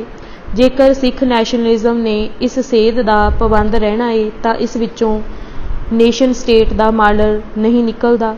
ਇਸ ਵਿੱਚੋਂ ਨੇਸ਼ਨ ਸਟੇਟ ਸਿਰਜਣ ਦਾ ਰਾਜਸੀ ਕਾਰਜ ਅਤੇ ਏਜੰਡਾ ਤੈਅ ਨਹੀਂ ਹੁੰਦਾ। ਪ੍ਰਸ਼ਨ: ਇਹ ਕੀ ਗੱਲ ਹੋਈ? ਜੇ ਆਪਣੀ ਸਟੇਟ ਭਾਵ ਆਪਣਾ ਰਾਜ ਕਾਇਮ ਨਹੀਂ ਕਰਨਾ ਤਾਂ ਸਾਰੀ ਲੜਾਈ ਦਾ ਮਤਲਬ ਕੀ ਰਹਿ ਜਾਂਦਾ ਹੈ? ਆਖਿਰਕਾਰ ਲੜਾਈ ਦਾ ਕੋਈ ਮਨੋਰਥ ਅਤੇ ਟੀਚਾ ਤਾਂ ਹੋਣਾ ਚਾਹੀਦਾ ਹੈ। ਰਾਜ ਸੱਤਾ ਬਗੈਰ ਤੁਸੀਂ ਆਪਣੇ ਆਦਰਸ਼ਾਂ ਨੂੰ ਅਮਲੀ ਜਾਮਾ ਕਿਵੇਂ ਪਹਿਨਾ ਸਕਦੇ ਹੋ? ਉੱਤਰ: ਅਸਲ ਵਿੱਚ ਸਮੱਸਿਆ ਇਹ ਹੈ ਕਿ ਆਧੁਨਿਕ ਗਿਆਨ ਪ੍ਰਬੰਧ ਨੇ ਇਸ ਹੱਦ ਤੱਕ ਮੁਕੰਮਲ ਅਜਾਰੇਦਾਰੀ ਸਥਾਪਿਤ ਕਰ ਲਈ ਹੈ ਕਿ ਸਾਡੇ ਅੰਦਰ ਇਸ ਤੋਂ ਲਾਮੇ ਹਟ ਕੇ ਸੋਚਣ ਦੀ ਸ਼ਕਤੀ ਅਤੇ ਸਮਰੱਥਾ ਨਹੀਂ ਰਹੀ। ਸਾਡੇ ਕੋਲੋਂ ਹਾਸਲ ਮਾਡਲਾਂ ਤੋਂ ਲਾਮੇ ਜਾ ਕੇ ਸੋਚਿਆ ਹੀ ਨਹੀਂ ਜਾਂਦਾ। ਆਧੁਨਿਕ ਸੰਕਲਪਾਂ ਜਿਵੇਂ ਸਟੇਟ ਜਾਂ ਜਮਹੂਰੀਅਤ, ਧਰਮ ਨਿਰਪੱਖਤਾ, ਤਰਕਸ਼ੀਲਤਾ ਆਦਿ ਨੇ ਸਾਡੀ ਸੋਚ ਅਤੇ ਕਲਪਨਾ ਉੱਤੇ ਪੂਰਨ ਗਲਬਾ ਪਾ ਲਿਆ ਹੈ। ਇਹਨਾਂ ਤੋਂ ਹਟ ਕੇ ਸੋਚਣ ਦੀ ਸਮਰੱਥਾ ਗ੍ਰਹਿਣੀ ਗਈ ਏ। ਅਸੀਂ ਜਦੋਂ ਸਟੇਟ ਬਾਰੇ ਸੋਚਦੇ ਜਾਂ ਗੱਲ ਕਰਦੇ ਹਾਂ, ਸਾਡੇ ਸਾਹਮਣੇ ਨੇਸ਼ਨ ਸਟੇਟ ਦਾ ਮਾਡਲ ਹੀ ਹੁੰਦਾ ਹੈ। ਅਸੀਂ ਭੁੱਲ ਜਾਂਦੇ ਹਾਂ ਕਿ ਜਦੋਂ ਅਜੇ ਸੰਸਾਰ ਅੰਦਰ ਨੇਸ਼ਨ ਸਟੇਟ ਦਾ ਆਧੁਨਿਕ ਮਾਡਲ ਹੋਂਦ ਵਿੱਚ ਨਹੀਂ ਆਇਆ ਸੀ, ਉਦੋਂ ਵੀ ਤਾਂ ਸਮਾਜਾਂ ਰਾਜਾਂ ਦੇ ਵਜੂਦ ਸਨ। ਉਦੋਂ ਵੀ ਤਾਂ ਸਮਾਜਾਂ ਰਾਜਾਂ ਦੇ ਕੋਈ ਮੂਲ ਪ੍ਰਬੰਧ ਅਤੇ ਕਾਨੂੰਨ ਵਿਧਾਨ ਹੁੰਦੇ ਸਨ। ਕੀ ਇਹ ਕਿਹਾ ਅਤੇ ਮੰਨਿਆ ਜਾ ਸਕਦਾ ਹੈ ਕਿ ਪੂਰਵ ਆਧੁਨਿਕ ਕਾਲ ਅਤੇ ਸਾਰੇ ਰਾਜ ਅਤਿਆਚਾਰੀ ਅਤੇ ਨਿਰੰਕੁਸ਼ ਸਨ ਅਤੇ ਆਧੁਨਿਕ ਰਾਜ ਸਮੁੱਚੇ ਤੌਰ 'ਤੇ ਜਮਹੂਰੀ ਅਤੇ ਇਨਸਾਫ ਪਸੰਦ ਹਨ? ਜੇਕਰ ਕੋਈ ਅਜਿਹਾ ਸੋਚਦਾ ਸਮਝਦਾ ਏ ਤਾਂ ਉਹ ਹਕੀਕਤ ਪਸੰਦ ਨਹੀਂ। ਪੂਰਵ ਆਧੁਨਿਕ ਕਾਲ ਦੇ ਕਈ ਰਾਜ ਮਾਨਵੀ ਆਜ਼ਾਦੀ ਅਤੇ ਇਨਸਾਫ ਦੇ ਨੁਕਤਾ ਨਜ਼ਰ ਤੋਂ ਆਧੁਨਿਕ ਰਾਜਾਂ ਨਾਲੋਂ ਕਿਤੇ ਬਿਹਤਰ ਸਨ, ਪਰ ਆਧੁਨਿਕਵਾਦ ਦੇ ਵਰਤਾਰੇ ਨੇ ਸਦੀਆਂ ਤੋਂ ਚੱਲੀ ਆਉਂਦੀ ਜ਼ਿੰਦਗੀ ਦੀ ਤੋਰ ਨੂੰ ਅਜਿਹਾ ਝਟਕਾ ਦੇ ਦਿੱਤਾ ਕਿ ਸਾਡਾ ਪਿਛਲਾ ਸਭ ਕੁਝ ਇੱਕਦਮ ਪੁਰਾਣਾ, ਬੇਮਤਲਬ, ਫਾਲਤੂ ਅਤੇ ਅਸੱਭਿਅਕ ਹੋ ਗਿਆ। ਸਾਡੀ ਸੋਚ ਅਪਾਹਿਜ ਬਣ ਗਈ। ਸਾਨੂੰ ਆਪਣਾ ਅਤੀਤ ਕੋਝਾ ਲੱਗਣ ਲੱਗ ਪਿਆ। ਅਸੀਂ ਪਰਾਏ ਗਿਆਨ ਪ੍ਰਬੰਧ ਦੇ ਆਸਰੇ ਸੋਚਣਾ, ਮਹਿਸੂਸਣਾ ਅਤੇ ਚਿਤਵਣਾ ਸ਼ੁਰੂ ਕਰ ਦਿੱਤਾ। ਸਾਡੇ ਅਜੋਕੇ ਸੰਕਟ ਦਾ ਕੇਂਦਰ ਬਿੰਦੂ ਇਹ ਗੱਲ ਹੈ। ਇਸ ਵੇਲੇ ਸਾਡੇ ਸਾਹਮਣੇ ਪ੍ਰਮੁੱਖ ਸਵਾਲ ਇਹ ਹੈ ਕਿ ਅਸੀਂ ਕਿਹੜਾ ਗਿਆਨ ਪ੍ਰਬੰਧ ਚੁਣਨਾ ਹੈ ਜਾਂ ਸਿਰਜਣਾ ਹੈ। ਪ੍ਰਸ਼ਨ: ਕੀ ਤੁਹਾਡਾ ਭਾਵ ਇਹ ਹੈ ਕਿ ਅਜੋਕੇ ਆਧੁਨਿਕ ਗਿਆਨ ਪ੍ਰਬੰਧ ਨੂੰ ਛੱਡ ਕੇ ਮੁੜ ਤੋਂ ਫਿਰ ਪੁਰਾਣੀ ਗੈਰ ਵਿਗਿਆਨਿਕ ਸੋਚ ਅਪਣਾ ਲਈ ਜਾਵੇ? ਕੀ ਇਹ ਪਿੱਛੇ ਮੁੜਨ ਵਾਲੀ ਗੱਲ ਨਹੀਂ? ਕੀ ਇਹ ਇਤਿਹਾਸ ਦੇ ਪਹੀਏ ਨੂੰ ਪੁੱਠਾ ਗੇੜਾ ਦੇਣਾ ਨਹੀਂ ਹੈ? ਆਧੁਨਿਕਵਾਦੀ ਅਜਿਹੀ ਸੋਚ ਅਤੇ ਬਿਰਤੀ ਨੂੰ ਪਿਛਲਖੁਰੀ ਕਹਿ ਕੇ ਨਿੰਦਦੇ ਅਤੇ ਨਕਾਰਦੇ ਹਨ। ਉੱਤਰ: ਸਮੱਸਿਆ ਫਿਰ ਗਿਆਨ ਪ੍ਰਬੰਧ ਦੀ ਆ ਕੇ ਖੜੀ ਹੋ ਜਾਂਦੀ ਏ। ਕਿਹੜੀ ਗੱਲ ਅਗਾਂਹ ਵਧੂ ਤੇ ਕਿਹੜੀ ਪਿਛਾਂਹ ਖਿੱਚੂ ਏ? ਕਿਹੜੀ ਸੋਚ ਭਵਿੱਖਮੁਖੀ ਅਤੇ ਕਿਹੜੀ ਪਿਛਲਖੁਰੀ ਏ? ਇਸ ਬਾਰੇ ਕੋਈ ਨਿਰੰਕੁਸ਼ ਨਿਰਣਾ ਨਹੀਂ ਕੀਤਾ ਜਾ ਸਕਦਾ। ਇਹ ਇੱਕ ਸਪੇਖਿਕ ਅਤੇ ਅੰਤਰਮੁਖੀ ਗੱਲ ਏ ਜਿਹੜੀ ਦੇਖਣ ਵਾਲੇ ਦੀ ਦ੍ਰਿਸ਼ਟੀ 'ਤੇ ਨਿਰਭਰ ਕਰਦੀ ਏ। ਇਸ ਦਾ ਨਿਤਾਰਾ ਕਰਨ ਲਈ ਮਾਪਦੰਡ ਕਿਹੜਾ ਅਪਣਾਇਆ ਜਾਂਦਾ ਹੈ, ਇਹ ਗੱਲ ਫੈਸਲਾਕੁਨ ਹੈ। ਆਧੁਨਿਕ ਫਲਸਫੇ ਨੇ ਇਤਿਹਾਸ ਦੇ ਪੜਾਅਵਾਰ ਵਿਕਾਸ ਦੇ ਸਿਧਾਂਤ ਦੇ ਰੂਪ ਵਿੱਚ ਇਤਿਹਾਸ ਵਿੱਚ ਘਟੇ ਵਰਤਾਰਿਆਂ ਦਾ ਤੁਲਨਾਤਮਕ ਰੁਤਬਾ ਮਿਥਣ ਲਈ ਇੱਕ ਪੱਕਾ ਮਾਪਦੰਡ ਤੈਅ ਕਰ ਦਿੱਤਾ ਹੈ।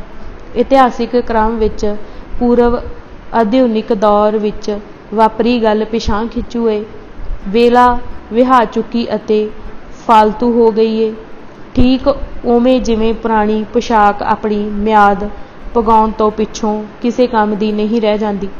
ਇਸ ਸੋਚ ਅਨੁਸਾਰ ਪਿਛਲੇ ਯੁੱਗਾਂ ਦੇ ਮੁਕਾਬਲੇ ਅਜੋਕਾ ਸਭਿਅਤਾ ਦਾ ਯੁੱਗ ਹਰ ਪੱਖੋਂ ਉੱਤਮ ਤੇ ਬਿਹਤਰ ਹੈ ਤੇ ਹਰ ਖੇਤਰ ਵਿੱਚ ਅਵੱਲ ਹੈ।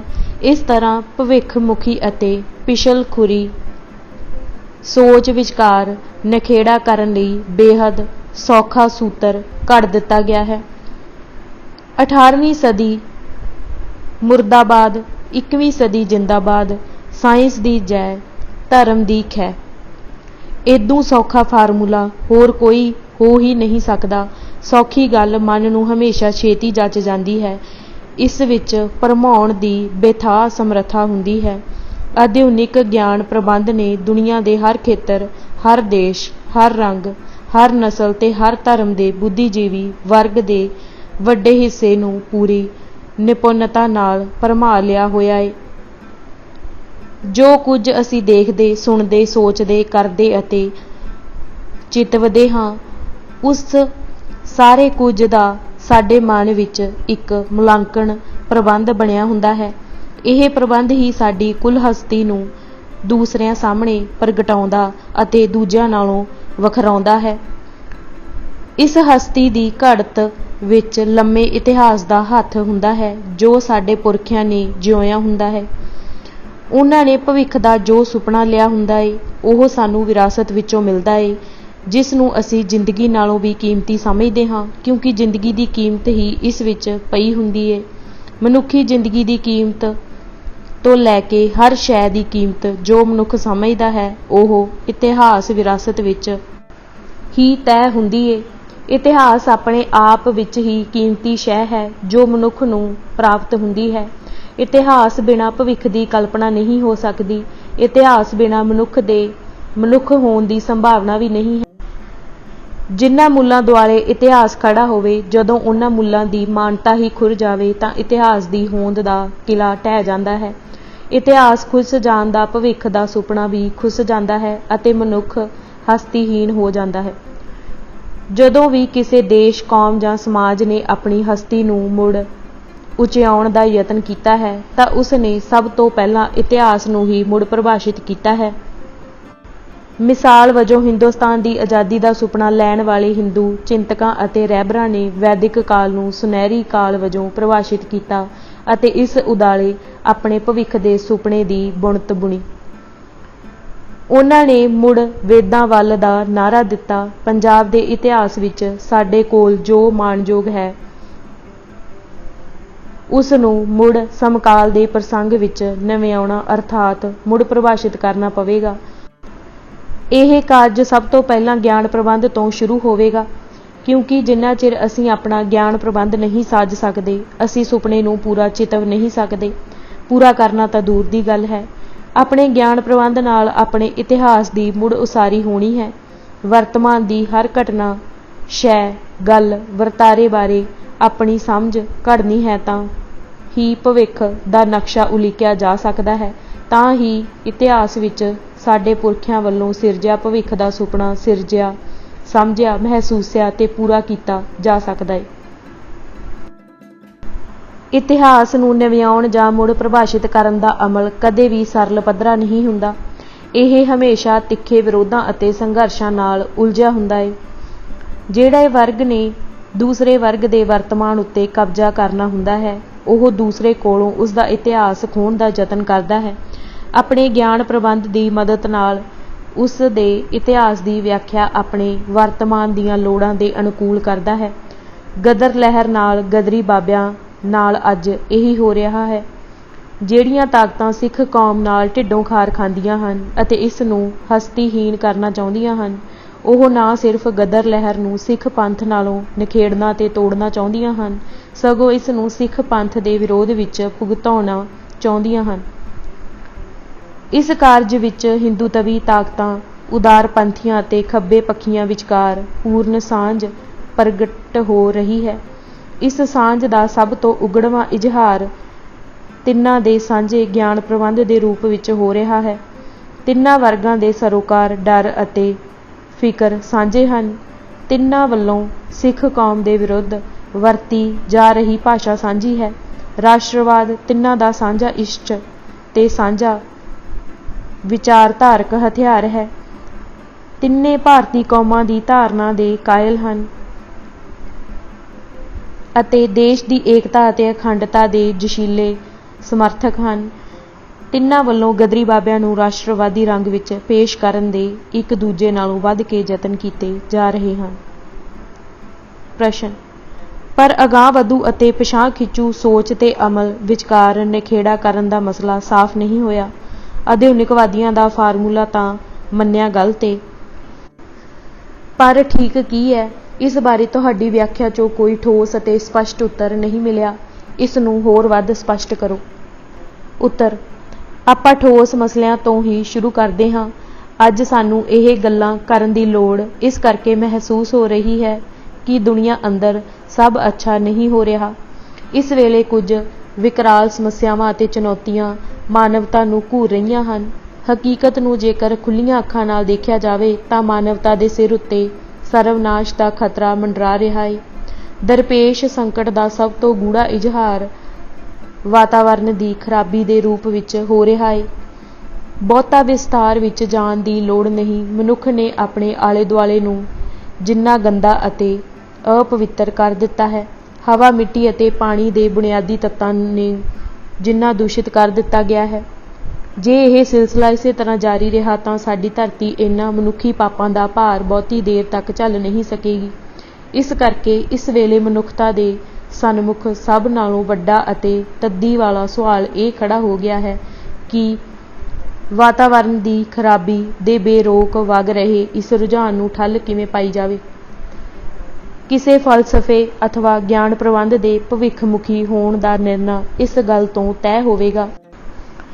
ਸੋ ਬੜੀ ਸਿੱਧੀ ਅਤੇ ਸਪਸ਼ਟ ਜਿਹੀ ਗੱਲ ਹੈ। ਅਲੱਗ-ਅਲੱਗ ਗਿਆਨ ਪ੍ਰਬੰਧ ਨੂੰ ਇਸ ਰੌਸ਼ਨੀ ਵਿੱਚ ਰੱਖ ਕੇ ਵਿਚਾਰਨ ਨਾਲ ਮਸਲਾ ਸੌਖਾ ਹੱਲ ਹੋ ਸਕਦਾ ਹੈ।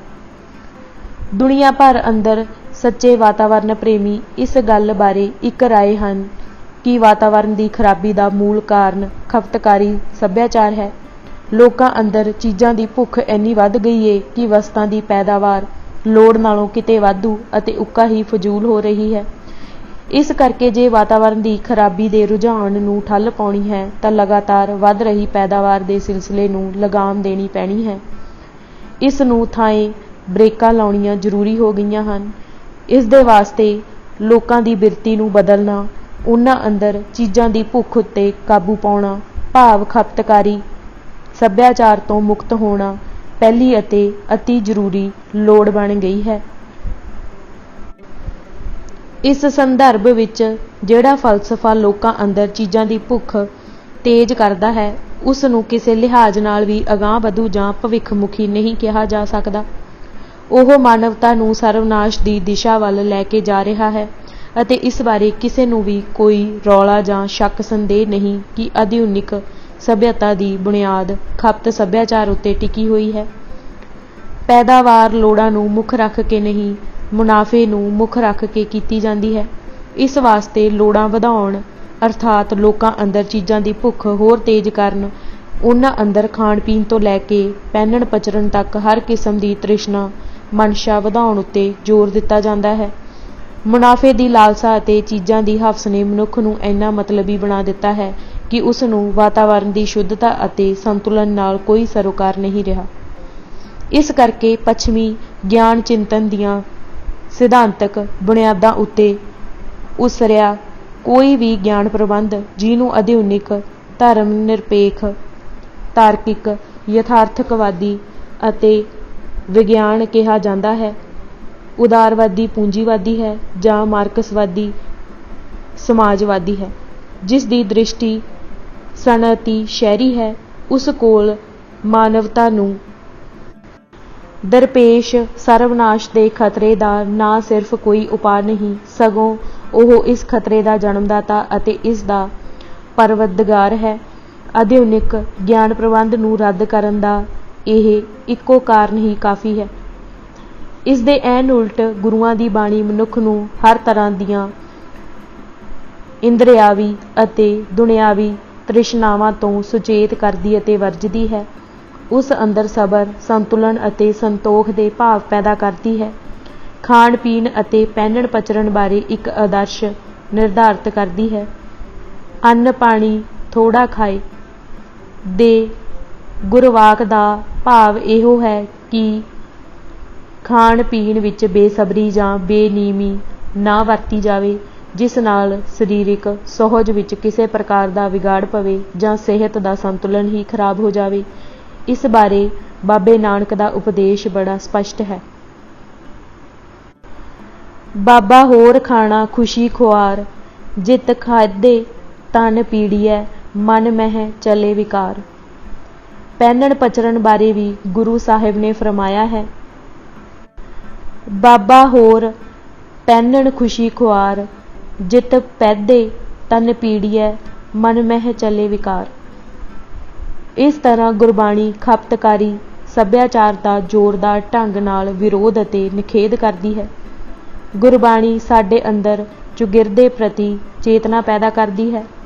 ਮਾਤਾ ਧਰਤ ਮਹੱਤ ਦੇ ਸੰਕਲਪ ਦੇ ਜ਼ਰੀਏ ਧਰਤੀ ਦੀ ਸਾਂਭ ਸੰਭਾਲ ਦੀ ਭਾਵਨਾ ਪੈਦਾ ਕਰਦੀ ਹੈ। ਧਰਤੀ ਉਤਲੇ ਸਾਰੇ ਜੀਵਾਂ ਵਿੱਚੋਂ ਮਨੁੱਖ ਹੀ ਇੱਕਮਾਤਰ ਅਜਿਹਾ ਜੀਵ ਹੈ ਜਿਹੜਾ ਸਭ ਤੋਂ ਉੱਚੀ ਚੇਤਨਾ ਦਾ ਮਾਲਕ ਹੋਣ ਦੇ ਨਾਲ-ਨਾਲ ਸਭ ਤੋਂ ਵੱਧ ਕੇ ਲਾਲਚੀ, ਹਿਊਮੈਗ੍ਰਸਤ ਅਤੇ ਮਤਲਬ ਪ੍ਰਸਤ ਹੈ। ਇਸ ਅੰਦਰ ਕੁਦਰਤ ਨੂੰ ਆਪਣਾ ਸਾਥੀ ਸਮਝਣ ਦੀ ਭਾਵਨਾ ਦੇ ਉਲਟ ਆਪਣੇ ਆਪ ਨੂੰ ਕੁਦਰਤ ਦਾ ਮਾਲਕ ਸਮਝਣ ਦੀ ਭਾਵਨਾ ਤੇ ਰੁਚੀ ਭਾਰੂ ਹੈ। ਇਸ ਕਰਕੇ ਇਸ ਨੇ ਵਿਕਾਸ ਦੀ ਜੋ ਸੇਧ ਅਪਣਾ ਰੱਖੀ ਹੈ ਉਹ ਮਨੁੱਖ ਕੇਂਦਰਿਤ ਹੈ। ਨਤੀਜੇ ਵਜੋਂ ਹੁਣ ਤੱਕ ਦਾ ਵਿਕਾਸ ਇਕਾਂਗੀ ਹੀ ਹੋਇਆ ਹੈ, ਜਿਸ ਨਾਲ ਮਨੁੱਖ ਦੀ ਅੰਦਰੂਨੀ ਕੁਦਰਤ ਅਤੇ ਬਾਹਰੀ ਕੁਦਰਤ ਵਿਚਕਾਰ ਖੱਪਾ ਪੈਦਾ ਹੋ ਗਿਆ ਹੈ। ਇਸ ਦੇ ਉਲਟ ਸਿੱਖ ਧਰਮ ਮਨੁੱਖ ਦੀ ਸ਼ਖਸੀਅਤ ਦੇ ਅਜਿਹੇ ਕੁਦਰਤੀ ਜੀਵ ਵਿਗਿਆਨਿਕ ਵਿਕਾਸ ਉੱਤੇ ਜ਼ੋਰ ਦਿੰਦਾ ਹੈ, ਜਿਸ ਵਿੱਚ ਕੁਦਰਤ ਦੇ ਸਾਰੇ ਰੂਪਾਂ ਨਾਲ ਇਕਸੁਰਤਾ ਕਾਇਮ ਕਰਨ ਦੀ ਪ੍ਰੇਰਨਾ ਦਿੱਤੀ ਗਈ ਹੈ ਅਤੇ ਸਾਰਿਆਂ ਲਈ ਇੱਕ ਅਨੁਕੂਲ ਚੌਗਿਰਦੇ ਦੀ ਸਿਰਜਣਾ ਨੂੰ ਮਨੁੱਖ ਦਾ ਜ਼ਰੂਰੀ ਫਰਜ਼ ਨਿਸ਼ਚਿਤ ਕੀਤਾ ਗਿਆ ਹੈ। ਗੁਰਬਾਣੀ ਧਰਤੀ ਤੇ ਵਸਦੇ ਮਨੁੱਖ ਨੂੰ ਸਿਰਫ ਦੂਸਰੇ ਮਨੁੱਖਾਂ ਪ੍ਰਤੀ ਹੀ ਨਹੀਂ, ਸਗੋਂ ਸਾਰੇ ਜੀਵ ਜੰਤੂਆਂ ਅਤੇ ਬਨਸਪਤੀ ਪੌਦਿਆਂ, ਫੁੱਲਾਂ, ਜੜੀਆਂ ਬੂਟੀਆਂ ਆਦਿ ਪ੍ਰਤੀ ਵੀ ਸਹਿਣਸ਼ੀਲ ਹੋਣ ਲਈ ਪ੍ਰੇਰਦੀ ਹੈ। ਇਸ ਤਰ੍ਹਾਂ ਜੇਕਰ ਅਸੀਂ ਵਾਤਾਵਰਣ ਦੀ ਸਾਂਭ ਸੰਭਾਲ ਦੇ ਸੰਦਰਭ ਵਿੱਚ ਆਧੁਨਿਕ ਗਿਆਨ ਪ੍ਰਬੰਧ ਅਤੇ ਗੁਰੂਆਂ ਦੇ ਫਲਸਫੇ ਦੀ ਆਪਸ ਵਿੱਚ ਤੁਲਨਾ ਕਰੀਏ ਤਾਂ ਸਾਨੂੰ ਇਸ ਨਿਰਣੇ ਤੇ ਪਹੁੰਚਣ ਵਿੱਚ ਕੋਈ ਮੁਸ਼ਕਿਲ ਨਹੀਂ ਆਉਂਦੀ ਕਿ ਸਿੱਖ ਫਲਸਫਾ ਆਧੁਨਿਕ ਗਿਆਨ ਪ੍ਰਬੰਧ ਦੀ ਤੁਲਨਾ ਵਿੱਚ ਕਿਤੇ ਜ਼ਿਆਦਾ ਅਗਾਂਹ ਵਧੂ, ਮਾਨਵ ਹਿਤੈਸ਼ੀ ਅਤੇ ਭਵਿੱਖਮੁਖੀ ਹੈ। ਸਿਰਫ ਗੁਰਬਾਣੀ ਵਿੱਚੋਂ ਨਿਰਧਾਰਤ ਹੁੰਦੀ ਸੇਧ ਉੱਤੇ ਚੱਲ ਕੇ ਹੀ ਮਾਨਵਤਾ ਸਰਵਨਾਸ਼ ਦੇ ਖਤਰੇ ਤੋਂ ਸੁਰਖਰੂ ਹੋ ਸਕਦੀ ਹੈ। ਗਦਰੀ ਬਾਬਿਆਂ ਦਾ ਸਮੁੱਚਾ ਜੀਵਨ ਗੁਰਬਾਣੀ ਦੀ ਇਸ ਸੇਧ ਦੇ ਅਨੁਸਾਰ ਸੀ। ਉਹਨਾਂ ਨੇ ਅਤ ਦਰਜੇ ਦੀ ਸਾਦਗੀ, ਸੰਜਮ, ਤਿਆਗ ਅਤੇ ਨਿਮਰਤਾ ਦੇ ਗੁਣ ਗੁਰਬਾਣੀ ਤੋਂ ਧਾਰਨ ਕੀਤੇ ਸਨ। ਜਿਵੇਂ ਕਿ ਪਿੱਛੇ ਬਾਬਾ ਸੋਹਣ ਸਿੰਘ ਭਕਨਾ ਦੇ ਇੱਕ ਕਥਨ ਦਾ ਹਵਾਲਾ ਦਿੱਤਾ ਜਾ ਚੁੱਕਾ ਹੈ ਕਿ ਉਹ ਧਰਤੀ ਦੇ ਸਾਰੇ ਜੀਵਾਂ ਨੂੰ ਆਪਣੇ ਸਾਥੀ ਅਤੇ ਭਰਾ ਸਮਝਦੇ ਸਨ। ਇਹ ਭਾਵਨਾ ਅਤੇ ਅੰਤਰਦ੍ਰਿਸ਼ਟੀ ਉਹਨਾਂ ਨੂੰ ਗੁਰਬਾਣੀ ਕੋਲੋਂ ਹੀ ਨਸੀਬ ਹੋਈ ਸੀ। ਕੋਈ ਗਦਰੀ ਜਿੰਨਾ ਵੱਧ ਗੁਰਬਾਣੀ ਨਾਲ ਜੁੜਿਆ ਹੋਇਆ ਸੀ, ਉਨਾ ਹੀ ਵੱਧ ਉਹ ਸਾਦਾ, ਨਿਰਛਲ, ਨਿਰਮਾਣ, ਦਇਆਵਾਨ ਅਤੇ ਪਰਉਪਕਾਰੀ ਸੀ। ਬਾਬਾ ਵਿਸਾਖਾ ਸਿੰਘ ਦਦੇਹਰ, ਬਾਬਾ ਸੋਹਣ ਸਿੰਘ ਭਕਨਾ, ਭਾਈ ਸੰਤੋਖ ਸਿੰਘ ਧਰਦਿਓ, ਬਾਬਾ ਜਵਾਲਾ ਸਿੰਘ ਠੱਠੀਆਂ, ਬਾਬਾ ਕੇਸਰ ਸਿੰਘ ਠੱਠਗੜ੍ਹ, ਸ਼ਹੀਦ ਭਾਈ ਜਗਤ ਸਿੰਘ, ਸ਼ਹੀਦ ਭਾਈ ਊਧਮ ਸਿੰਘ ਕਸੇਲ, ਭਾਈ ਨਿਧਾਨ ਸਿੰਘ ਚੁੱਗਾ, ਸ਼ਹੀਦ ਭਾਈ ਬਲਵੰਤ ਸਿੰਘ ਖੁਰਦਪੁਰ, ਸ਼ਹੀਦ ਭਾਈ ਭਾਗ ਸਿੰਘ ਭਿੱਖੀਵਿੰਡ, ਸ਼ਹੀਦ ਭਾਈ ਰਾਮ ਸਿੰਘ ਧੁਲੇਤਾ, ਸ਼ਹੀਦ ਭਾਈ ਮੇਵਾ ਸਿੰਘ ਲੋਪੋਕੇ, ਸ਼ਹੀਦ ਭਾਈ ਉਤਮ ਸਿੰਘ ਹਾਂਸ, ਭਾਈ ਸਾਹਿਬ ਭਾਈ ਰਣਧੀਰ ਸਿੰਘ ਜੀ ਨਰੰਗਵਾਲ, ਦਫੇਦਾਰ ਭਾਈ ਲਛਮਣ ਸਿੰਘ ਚੂਸਲੇਵੜ, ਭਾਈ ਕਰਤਾਰ ਸਿੰਘ ਨਵਾਂਚੰਦ, ਭਾਈ ਵਸਾਵਾ ਸਿੰਘ ਵਾੜਾ, ਭਾਈ ਬਤਨ ਸਿੰਘ, ਬਾਬਾ ਹਰਨਾਮ ਸਿੰਘ ਕਾਲਾ ਸੰਘੀਆ ਅਤੇ ਇਸ ਤਰ੍ਹਾਂ ਦੇ ਕਿੰਨੇ ਹੀ ਹੋਰ ਗਦਰੀ ਸੂਰਮੇ ਸੱਚੇ ਸੁੱਚੇ ਸਿੱਖ ਕਿਰਦਾਰ ਦੀਆਂ ਸਾਕਾਰ ਮੂਰਤਾਂ ਸਨ। ਇਹ ਗਦਰੀ ਬਾਬੇ ਗਦਰ ਲਹਿਰ ਦਾ ਧੁਰਾ ਸਨ, ਇਸ ਦੇ ਰੂਹੇ ਰਵਾ ਸਨ। ਇਹ ਸੱਚੇ ਪੁਰਸ਼ ਕਮਿਊਨਿਸਟ ਪਾਰਟੀ ਕਲਚਰ ਵਿੱਚ ਕਦਾਚਿਤ ਨਹੀਂ ਸਮਾ ਸਕਦੇ ਸਨ। ਅੱਜ ਅਸੀਂ ਗਦਰੀ ਬਾਬੇ ਕੌਣ ਸਨ ਕਿਤਾਬ ਦੇ 162 ਪੰਨੇ ਪੜ੍ਹ ਚੁੱਕੇ ਹਾਂ। ਬਾਕੀ ਦੀ ਕਿਤਾਬ ਅਸੀਂ ਅਗਲੇ ਭਾਗ ਵਿੱਚ ਪੜ੍ਹਾਂਗੇ। ਵਾਹਿਗੁਰੂ ਜੀ ਕਾ ਖਾਲਸਾ, ਵਾਹਿਗੁਰੂ ਜੀ ਕੀ ਫਤਿਹ।